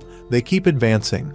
Days pass, and then weeks. Even after an entire month of battle, the nest remains intact. Twice a week, he faces more than 200 enemies per day. In total, thousands have already been defeated, but it does not matter. The bodies disappear. The queen consumes them and generates new enemies. It is an endless cycle. Realizing that, he decides to change strategy. This time, he will not retreat. He remains on site every day. And then, finally, something changes. The number of enemies begins to decrease. Now, only one thing remains: the queen, advancing through the interior of the nest, which looks like a true labyrinth. He uses summons to map the path. It is like controlling multiple fronts at the same time, in a constant strategic battle, until he finds it: the egg chamber. After 2 months, he finally reaches the objective. The Armored Spear Queen is gigantic, much larger than any other monster. Her presence is overwhelming. But he already has a plan. First, he eliminates the smaller enemies. Then, he focuses on her. The battle is intense. The confrontation seems endless. But at the right moment, he finds an opening and orders the final attack. After a difficult fight, the queen is defeated. Exhausted, he realizes that he will not be able to return to the city that same day. Even so, he needs proof. He takes part of the queen's body, and also mithril ore found at the location. When he presents everything, no one believes it. They say it is impossible, that it cannot be true, but then they take a closer look. The ore could not have been obtained by chance, and little by little, the truth is confirmed. The nest exists, and everything happened exactly as it was described. With no more doubts, a decision is made. A 5th vein of ore has been discovered. The knights will be sent immediately. And then comes the recognition. Alan, his performance was impressive. His unauthorized entry will be ignored. And more than that, for discovering a new mithril deposit, he now receives a huge reward: 30% of the mining rights. Alan becomes confused upon hearing about the mining rights. At first, he does not understand exactly what that means, but soon they explain.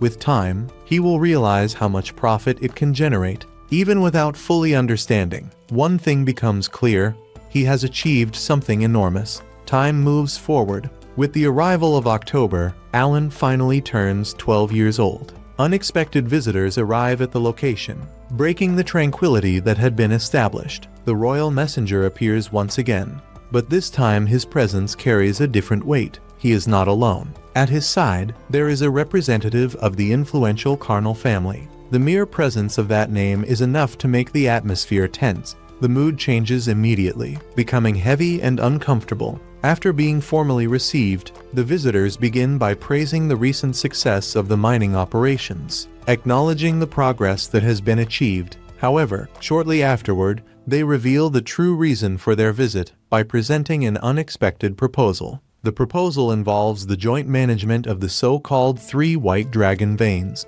The idea, at first glance, seems simple and even advantageous. Granbell and Carnal would begin to share both administration and profits, putting a definitive end to the conflicts that have dragged on for years between the two sides. The contract is already completely prepared, with no room for changes, and more than that, it has already been signed by the Carnal family, demonstrating urgency and implicit pressure. Now, the final decision rests in Denshaku's hands. However, he does not accept it so easily. The speed with which the proposal appeared immediately raises suspicions. Something does not seem right. Without giving in to the pressure, Denshaku decides that he needs to go to the capital before making any final decision. He wants to understand the full situation, assess the risks, and ensure that there are no hidden traps behind that seemingly advantageous offer. The royal emissary, however, insists. He argues that refusing the proposal could be interpreted as greed, something that might lead to negative political consequences. On the other hand, accepting it without thinking could be even more dangerous. Denshaku makes his position clear and firm. He does not trust anyone easily, especially in situations that involve such great interests. He states that he will not accept anything that could put his family at risk. In his mind, all the hardships faced over the last 100 years are still vivid, an entire century of suffering, losses, and constant struggle. Now that they have finally achieved something valuable, he has no intention of giving it up so easily. The tension in the environment increases with every moment, and it becomes evident to everyone present that any choice made at that moment could bring serious consequences. Even in the face of this impasse, a possible solution begins to emerge. The idea is to wait for the return of the Knight Commander and only then proceed together to the capital to make a safer decision. But before any plan can be put into action, everything changes suddenly. Cecil is attacked. An intruder invades the place without warning, and chaos instantly takes over. Without hesitation, Alan reacts immediately and rushes into combat, trying to contain the threat. In the middle of the confusion, everyone tries to protect Cecil, but the situation quickly spirals out of control. Despite their efforts, they fail. Cecil is captured and taken away right before their eyes. Suddenly, one of the mages throws a smoke bomb that causes Alan to lose consciousness. When he wakes up, he realizes that both of them are tied up. Even in that condition, he knows that a summoner can still fight, as long as he can see enough to act. Without wasting time, he summons Chappie and begins to move strategically. Observing the environment around him, he realizes that they are inside some kind of storage area. The place is large, but it is filled with enemies. While staying hidden, he overhears the kidnappers talking among themselves. They analyze Alan, evaluating his abilities. Some comment that he is skilled enough to be sold as a slave, which reveals the true nature of that group. Others show concern, mentioning dangerous names. Among them, Zinov, the Knight Commander, appears someone known for having faced entire armies alone. At that moment, Alan understands something crucial. He cannot rely on external help. If he wants to survive and save Cecil, he will have to act on his own. As he tries to move more freely, he realizes an even bigger problem. His mithril sword is no longer with him. He probably lost it during the attack. Now, he is even more vulnerable. Even so, he does not retreat. As he continues analyzing the environment, something begins to catch his attention. The place is strange, too enclosed, too dark. There is a slight, constant swaying in the air. Gradually, the truth reveals itself. They are not on solid ground.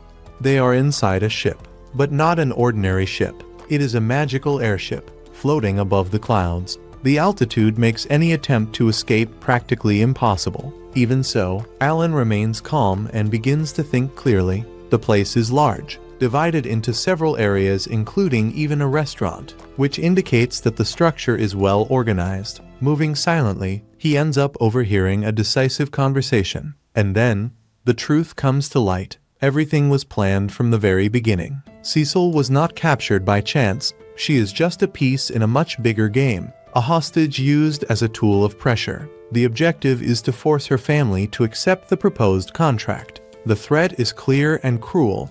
If there is any resistance, parts of her body will be sent as a warning. At that moment, something changes inside Alan. His anger explodes uncontrollably. He cannot allow that to happen. Not after everything. Not with someone he decided to protect. Without hesitation, he makes a definitive decision. He will end everything right there. Quickly adjusting his strategy, he summons Ajaha and begins his counterattack. Now, there are no more doubts or hesitation. There is only one objective: to rescue Sissel.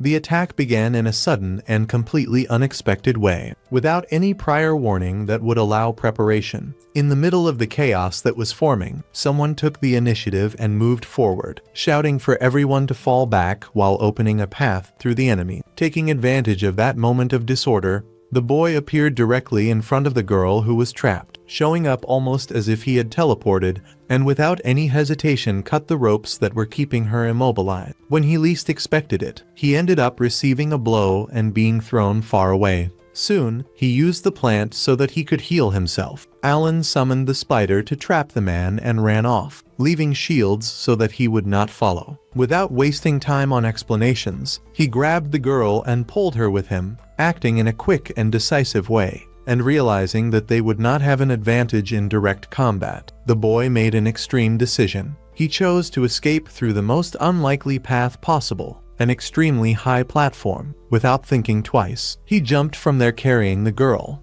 trusting only in his own endurance to survive the fall. The impact was violent, making it clear that he had been injured, but even so he managed to get up and continue moving forward. After they moved far enough away, he used some herbs to treat part of the injuries, both his and the girl's, recovering the minimum necessary to continue. With no other option, he placed her on his back and started running again, knowing that the danger was still chasing them closely. The girl, still trying to understand what was happening, could not help but question who he really was, how he could become so strong from one moment to another, and where those unusual abilities came from. However, he simply ignored the questions and kept his focus on escaping, making it clear that he did not intend to fight, since he recognized that those enemies were far beyond what he could face at that moment. The objective changed completely. Now, everything revolved around surviving. The plan was to head toward a distant point in the mountain, a territory considered safe, even if it took several days to get there. During the journey, he summoned another creature with the function of erasing their tracks,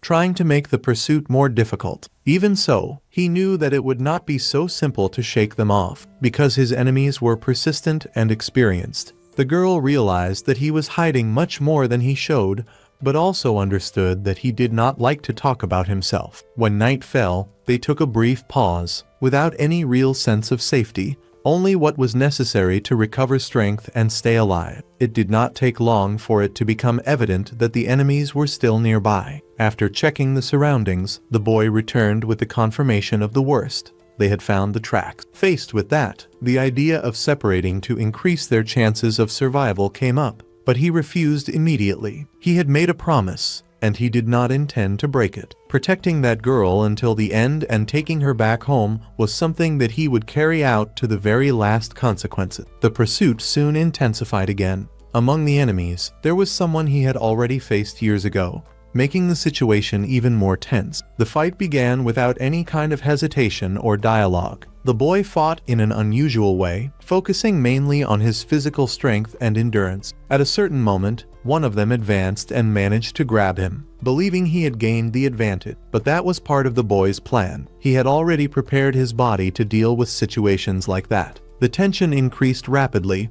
and the atmosphere became heavier and heavier, as if he had already lived through something similar before. Luckily, he managed to send his dagger into the other eye of the monster and defeat it. In the middle of the confrontation, an old acquaintance appeared, someone who believed that he was already dead. With that, the battle stopped being just a pursuit and became something personal. With not many options, the boy ordered the girl to retreat and decided to face everyone alone, determined to hold them back for as long as possible. However, the situation got out of control when she tried to help him using magic and ended up putting herself in danger. It was then that one of the enemies revealed his true nature, showing himself to be much more dangerous than he appeared. He was someone with experience in war, someone who did not show any intention of sparing lives. The fight became even more brutal, with the boy being pushed almost to his limit. while the enemy continued provoking and pressing without giving any space for recovery. When everything seemed lost and the outcome was approaching, reinforcements arrived at the last second. A knight commander entered the battle and completely changed the course of the situation. His presence brought a new dynamic to the confrontation. The enemy showed a deep hatred for the knights, revealing a past marked by losses and resentment. Even so, the commander responded firmly, also sharing his own losses and the reasons that made him continue fighting. Without wasting time, he activated a powerful ability and ended the battle in a direct way, putting an end to the threat. With that, the pursuit finally came to an end after several days of constant tension. The scene cuts to the girl meeting with her family. To ensure that nothing reached the king, he had turned the entire situation into a dirty game, using the girl as the central piece. As soon as everything ended, an order was given without hesitation: prepare the carriage and head immediately to the castle. The objective was to take the case directly to the king and expose the whole truth. However, not everyone agreed with that decision, since there was a risk that only some involved would be punished, while the true responsible one would remain untouched. It was at that moment that an alternative appeared. Instead of relying only on direct justice, the boy offered something in exchange: the mining rights that he had received. The intention was to use that as a bargaining chip to investigate the truth more deeply and pressure the royal family to act more effectively. It was, in practice, a form of bribery, but with a clear purpose. He explained his reasoning in a simple and direct way. Powerful people rarely dirty their own hand. Those who carry out the actions are always others. And, in certain situations, protecting what truly matters requires acting in the same way. His words had an impact. The noble, who had always tried to act correctly, realized that reality demanded changes and ended up accepting the agreement. In this way, the problem was taken to the king. The ones involved were properly punished, and the main responsible ended up being removed. After that, a new moment began. They started to teach about the true role of the nobility, making it clear that it was not only about status, but also about responsibility. Using even a world map, they explained the broader scenario, showing the existence of several continents, kingdoms, and empires, all connected by an ancient threat that still influenced the present. The story of the Demon King then gained prominence. Decades ago, he had appeared and declared war on the world. At first, no one took it seriously, but soon the disaster came. The creatures under his command became stronger, his army grew rapidly, and several countries were destroyed in a short time. Not even other races were able to escape his influence. Faced with that, a great global alliance was formed in an attempt to contain that threat. Academies were created to train talented young people and send them directly to the battlefield. Even so, despite all the efforts, that was not enough. The war continued to be uneven, and the world remained on the brink of collapse. The situation only truly began to change when a hero finally appeared. He was a young man with an extraordinary talent, someone who entered the war at a very early age and, even so, managed to do what no one else had been able to do until then: turn the tide of the conflict. With his exceptional abilities and an unshakable determination, he recovered territories that had been lost and quickly became the greatest hope of humanity. Even so, despite his impressive achievements, the danger never completely disappeared, and the threat continued to loom over the world. All these events led to the creation of an extremely harsh rule. Talented young people, especially those of noble origin, began to be forced to serve directly in the war. It was not a choice, but an obligation imposed by necessity. And the cruelest part of all was the survival rate, extremely low. Many departed, but only half managed to return alive, while the others were lost on the battlefield. The scene shifts to Alan talking with the owner of the house. After the case was resolved, the rewards finally began to be distributed. The boy received recognition for everything he had done, having his efforts properly valued. However, there was something that would not change. The girl would still be sent to the war. Not even a direct request, made with insistence, was enough to free her from that fate. Her talent was considered too valuable to be ignored. It was then that a new proposal appeared. Instead of trying to avoid the inevitable, they offered him an alternative. A sum of money would be given so that he would assume the role of her bodyguard. The mission was simple, at least in theory, to accompany her during her time at the academy and, later, protect her on the battlefield. He accepted, but not without imposing his own conditions. Instead of accepting the entire financial reward, he preferred to exchange part of it for something that he considered much more important. His request was clear. He wanted to guarantee protection for his family and also for another close family, freeing both from the burden of taxes. After a brief consideration, the request was accepted, and the agreement was sealed. From that moment on, he left behind his old position and fully assumed his new role. In response, the noble family took an unexpected step. They began to officially recognize him as someone close, guaranteeing full support to him in the future, something that completely changed his position within that world. This sequence of events made him reflect deeply. Everything he had lived through until then began to make sense. The reason for having been brought to that world, the choices he made along the way, the difficulties he faced, none of that had been by chance. He understood that he needed all of that, the power he had acquired, the training he went through, and even the challenges he faced to become who he was at that moment. His objective was never just to survive. With the world still under constant threat and a war that was far from reaching its end, he made a definitive decision. Without any hesitation, he accepted the mission, and by her side, he would continue until the end, carrying with him a single clear objective: to defeat the Demon King. First of all, the family realizes that the letter Nini had sent never arrived that day. Not long afterward, Alan finally returns home after a long absence. 4 years have passed since then, and everyone is amazed by how much Alan has changed during that time. Mash and Myra have also grown considerably since they last met him. Since Myra was only a baby back then, she barely remembers him. Alan, on the other hand, clearly remembers the times they spent playing with Chappie's toys together. Soon after, the family thanks Alan for the letters and the money he had been sending every month, although they express concern about his financial situation. Alan then explains that he spent all that time living at the Granbell family's residence and reveals that he will begin studying at the academy in April. Because of that, he will no longer be able to send money every month. Even so, he hands over 100 silver coins to help cover the family's expenses. Everyone is completely stunned to see such a large amount of money. Alan explains that he earned it by selling his armor and also mentions that he still has another 600 silver coins saved. When he tells them that he defeated a powerful magical beast that had built its nest near the White Dragon Mountains, as well as goblins and orcs living in that area, his parents can only sigh and conclude that their son is still just as reckless as he has always been, since he has to return to fulfill his responsibilities. Alan says goodbye to his family. Before leaving, he promises to wait for his younger brother when he reaches the age to enroll in the academy. He then listens to his parents' advice as they ask him to take better care of his health, avoid pushing himself too hard, and be more cautious during his journey back. After returning to the Granbell family's residence, Alan spends several days helping take care of the garden while waiting for classes to begin. During a conversation, he is asked whether he truly intends to head to the Academy City and eventually join the battlefield. Even though no one is forcing him to do so, Alan replies that it is a decision he made of his own free will. Some time later, Dogora officially introduces the Granbell family's 2 children, Cecil and her brother, who have spent the last 4 years alongside Alan. After the introductions, Cecil mentions that all of them will take the Academy's entrance examination together in 3 days.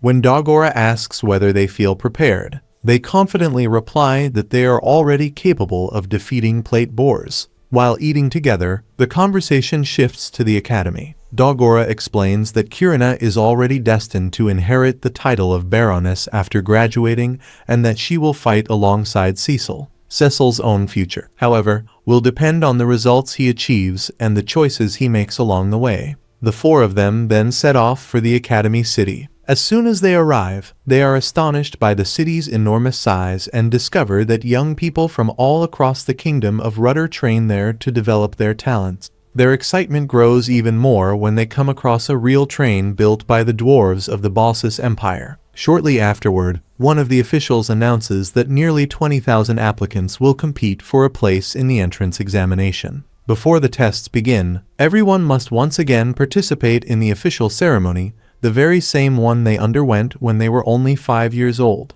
The evaluations finally begin. Cecil achieves outstanding results and is recommended to proceed to the academic examination. Soon afterward, Kirina also draws attention by earning exceptional scores, especially thanks to her intelligence, which is rated at rank S.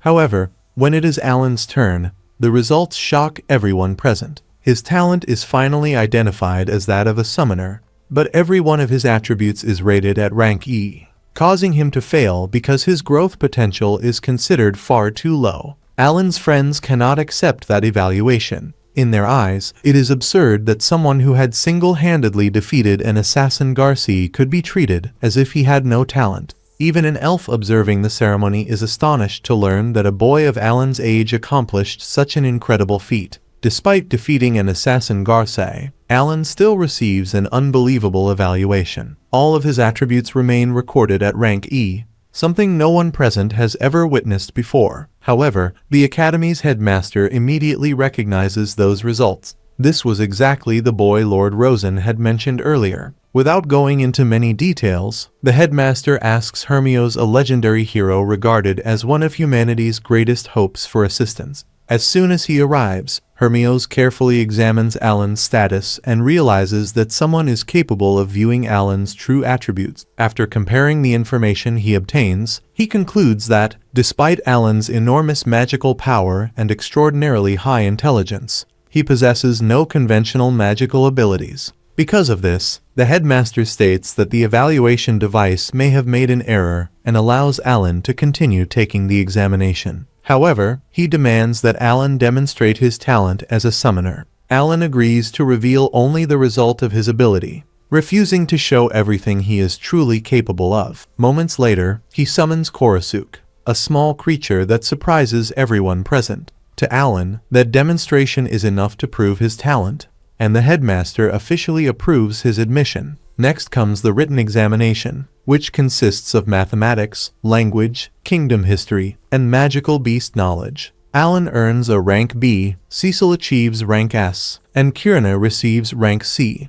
At the end of the examinations, all four pass and officially become students of the Academy. After securing their enrollment, the group learns that they may choose between living in the Academy dormitories or renting a house in the city. Before that, however, they must all obtain an adventurer's medal from the guild. While registering, they receive an explanation about the 3 dungeons connected to the Academy city, which are classified as rank C, rank B, and rank A. Each dungeon has a boss guarding a treasure chest containing extremely rare equipment. Alan takes advantage of the visit to make a rather unusual request. He orders a massive quantity of rank D magic stones and pays 100 gold coins in advance. The guild informs him that the order will be ready in about a week. Shortly afterward, Alan receives his adventurer's medal and officially becomes a rank E adventurer. When asked whether they intend to form a party, Alan agrees without hesitation and chooses the name High Gamer. According to him, the name represents someone willing to risk everything to become stronger and fully dominate the game. In his previous life, he never liked that nickname, but he believes that in this new world, he will finally be able to reach the top. After choosing a large residence to serve as their base, Alan gathers everyone to discuss the group's plans. Cecil reveals that she intends to defeat the Demon King after finishing her studies, fighting directly on the front lines. Kirina agrees to this goal without any hesitation. Dagora is warned that half of the soldiers usually die in the war and is advised to think carefully before making his decision. Even after hearing the warning, he chooses to follow the same path. While they continue talking, Alan surprises his companions by revealing another of his abilities, a flying book. The demonstration leaves everyone impressed. From that moment on, their bonds grow even stronger, and the group begins discussing how they can gain enough strength to face the Demon King. Next, Alan presents his strategy. Their first objective will be to conquer dungeons, overcome challenges, and obtain increasingly better equipment. In addition, he intends to recruit another member to handle healing potions. He then reveals an important secret.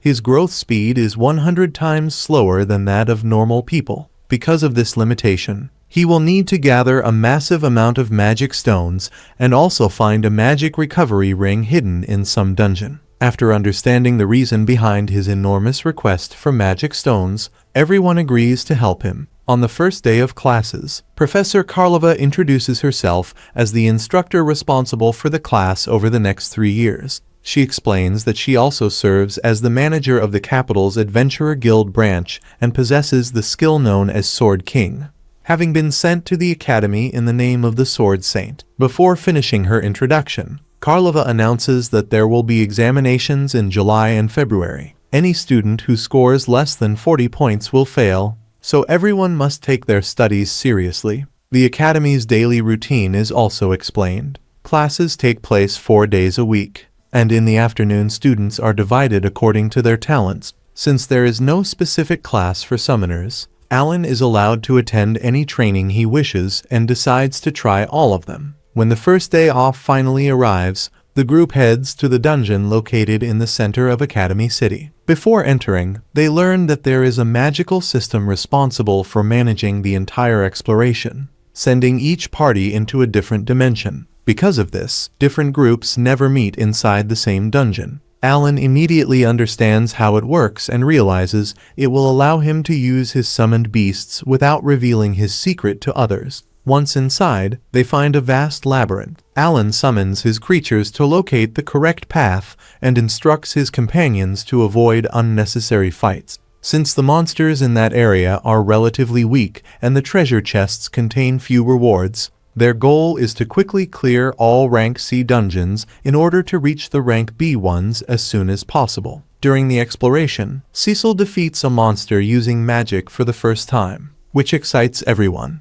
While her companions celebrate the achievement, Alan quietly observes each member's growth. At the same time, he laments that the monsters disappear immediately after being defeated, leaving only magic stones behind, as he would prefer to make use of all available resources. After overcoming one of the dungeon trials, the group discovers the system responsible for controlling the floors. They learn that it is possible to register their progress and return exactly to the same point on a future visit. This discovery completely changes Alan's plans, as he sees a much more efficient way to grow stronger. From that moment on, everyone begins using each day off to explore the dungeon. Since progress is saved, Alan develops a strategy to keep collecting magic stones consistently, making efficient use of his summoned beasts. In a short time, the group carries out multiple expeditions in succession and begins gathering hundreds of magic stones daily. After countless incursions, they finally reach the last floor of the rank C dungeon. At the center of the room lies the boss, still asleep.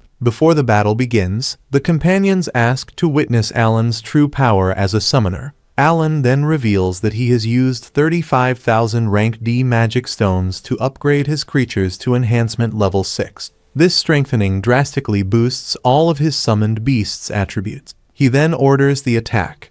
The summons completely surround the dungeon boss and defeat it in a short time, leaving everyone impressed by the display of power. After the victory, the group opens the reward chest and finds a steel sword. In addition to clearing the rank C dungeon for the first time, they are all promoted to rank D adventurers. The sword is also sold for 2 gold coins, ensuring a solid profit to fund their future explorations. Some time later, during class, the students are informed that the following month there will be a special lesson led by the legendary swordsman de Berg, with the hero himself also in attendance. Alan doesn't show the slightest bit of excitement and thinks to himself that the blue-haired guy really doesn't seem to have anything better to do. Right after that, the instructor announces the main assignment for summer break. Over the next 3 months, every student must conquer a dungeon, and anyone who fails to do so will be expelled from the academy. The rules are simple. Each party can have no more than 8 members, no outside help is allowed, not even from upperclassmen, and everyone must be prepared because fatal accidents happen frequently during these challenges. As soon as the explanation ends, many students begin looking for teammates to form strong parties. Watching all the commotion, Alan thinks it feels a lot like those online chat rooms where everyone is trying to recruit people at the same time. Kirana quickly starts receiving several invitations and asks Alan what she should do. Without wasting any time, he introduces his party to the interested students and announces that they're looking for a skilled cleric to complete the team. They explain that the 4 current members have already cleared 2 rank C dungeons and show their adventurer cards as proof. They also mention that they usually explore dungeons twice a week, and that any new member will need to set aside at least one of those days to join them. Since all the rewards are split evenly and the party is small, each member ends up receiving a larger share of the profits, making the offer even more appealing. The moment he hears the word money, the suspicious boy immediately becomes interested and starts paying close attention to the conversation. Later, during a meal, while Kurina is practically choking as she tries to finish everything she piled onto her plate, Cecil tells Alan that no one has shown any interest in joining their party. He asks if there really aren't any clerics in their class. Alan replies that it's probably because almost every child with talent for healing magic ends up being taken in by the church, so their only option is to keep waiting. As if he had overheard the conversation, Kill shows up at that exact moment. He introduces himself as a cleric and asks if the healer position is still available, saying he'd like to get to know the party better. Alan gets excited right away and invites him to sit down. However, Kill explains that he's trying to avoid eating during the day. Alan looks at the glass of water in front of him and finds it hard to believe that the guy actually needs to be on any kind of diet, thinking the whole situation is strange. He says it would feel awkward to eat while Kill just watched and asks if he can buy him something instead. After thinking it over for a moment, Kill accepts the offer. A little while later, he returns carrying an enormous plate, almost as large as Kina's, and quickly devours everything on it. Without beating around the bush,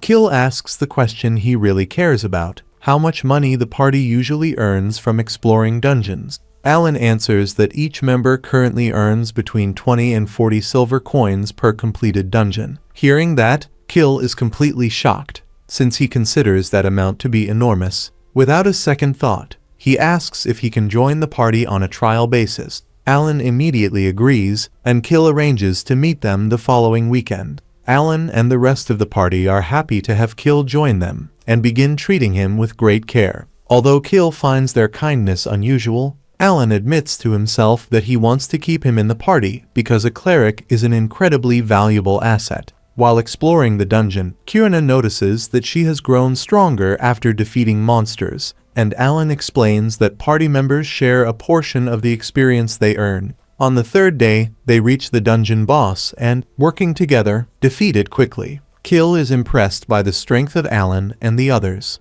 After the battle, Kill easily heals Dagora's injuries. Alan learns that he mastered healing magic while working at the church after spending months training to acquire the skill. Kurina is amazed to hear that it wasn't something he learned easily. Later, Kurina undergoes intense training with Dieberk to learn a new technique. Following his guidance, she successfully unleashes a powerful slash but collapses from exhaustion. Dieberk explains that he deliberately put her in a real combat situation so she could learn more effectively.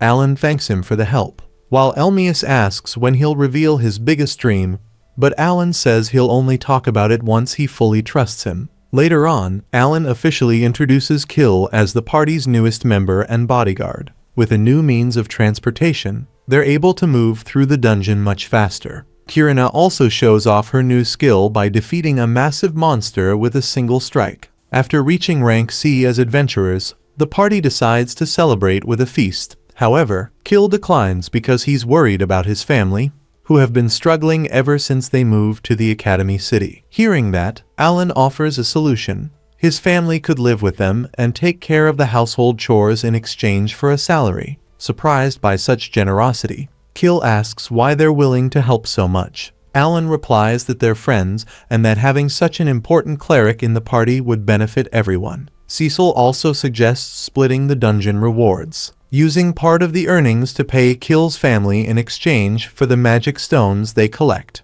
After giving it some thought, Kill accepts the offer and arrives at Alan's house with his family. However, Alan notices that no priests came with them. At that moment, Kill's younger sister introduces herself as Nina and thanks Alan for inviting them. Shortly afterward, everyone gathers to celebrate with a large feast. During the meal, Alan starts calling Kill "my good sir" and encourages him to enjoy the food. Kill quickly scolds him, saying he doesn't want any special treatment and would rather be treated like everyone else. Alan immediately agrees, although deep down, it was all part of his plan to win Kill over. Even so, Alan notices that Kill's name still hasn't appeared on his guild list as a friend. At that moment, Cecil mentions that she was surprised to learn Kill used to belong to the nobility, since the refined way his sister introduced herself made it obvious. Kill explains that his family was once noble, but lost all of its titles. After that, they lived only with his sister and a few servants who had nowhere else to go. Cecil apologizes for bringing up such a sensitive subject,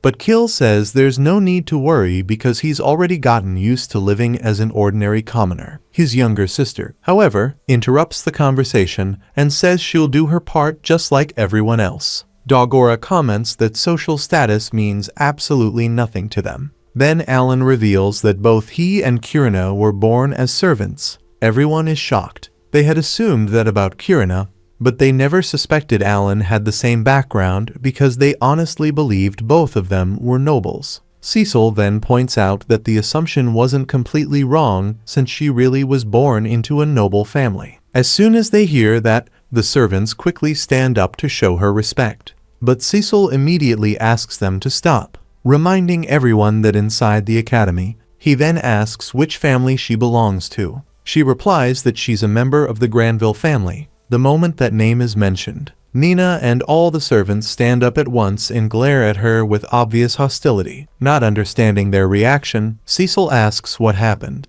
Kill replies that the Carnal family was destroyed because of the Granvilles and reveals that his father was an illegitimate son of the Carnal family. Furious, Kill asks what exactly they did to his family. Cecil answers that everyone had been deceived. She says she'll tell him the whole truth, but asks the others to leave the room for a few minutes. Once they're alone, she tells him everything that happened, from the kidnapping to Alan's rescue and the assassin's involvement. Kill has a hard time believing everything he hears.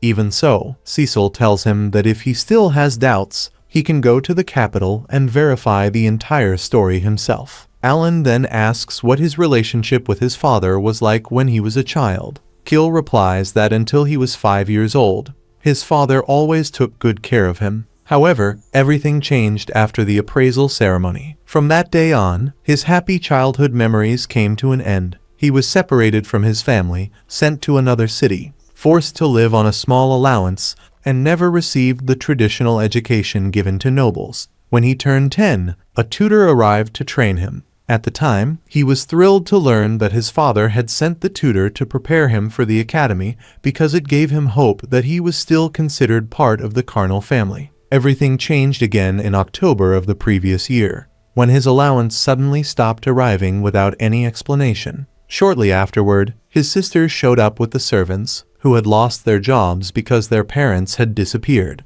It was during that time that Kill began working at the church. Near the end of that year, a royal messenger arrived and explained that the Carnal family had been destroyed because of a conspiracy orchestrated by the Granville family. The same messenger also explained that it was the duty of the nobility to fight monsters.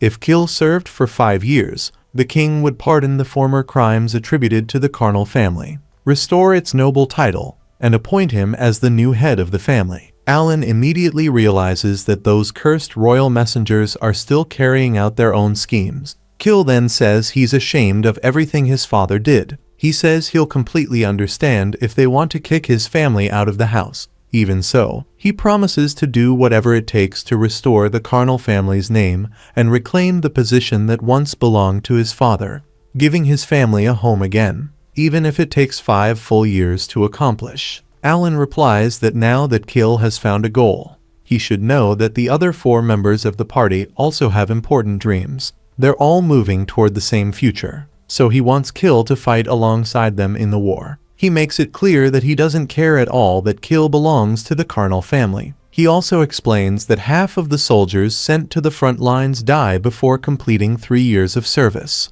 while those who remain for 5 years face an even higher mortality rate. Alan asks whether the royal messenger failed to mention that detail. Cecil replies that her own brother died just a few months after being sent to the war. That's why they all need to become much stronger to face the monsters. Having Kill in the party will be essential to making up for the team's weaknesses. Alan then reaches out his hand and asks Kill to fight alongside them. Kill asks if he's really sure about that, since, in the end, he'll only be using everyone to achieve his own goal. Alan replies that it doesn't matter because everyone should fight for what they believe in. He says he has no interest in the Demon King. His true goal is to reclaim his noble status. Kirina immediately agrees and says they should all join forces, fight together, and earn back their noble titles. Dogora reminds everyone that, above all else, they're friends. Finally, Cecil comments that she's probably the first member of the Granville family to ever live under the same roof as someone from the Carnal family. Alan tells Kill that he shouldn't have to carry all that weight by himself. Hearing those words, Kill can no longer hold back his tears and finally accepts the invitation to join the party.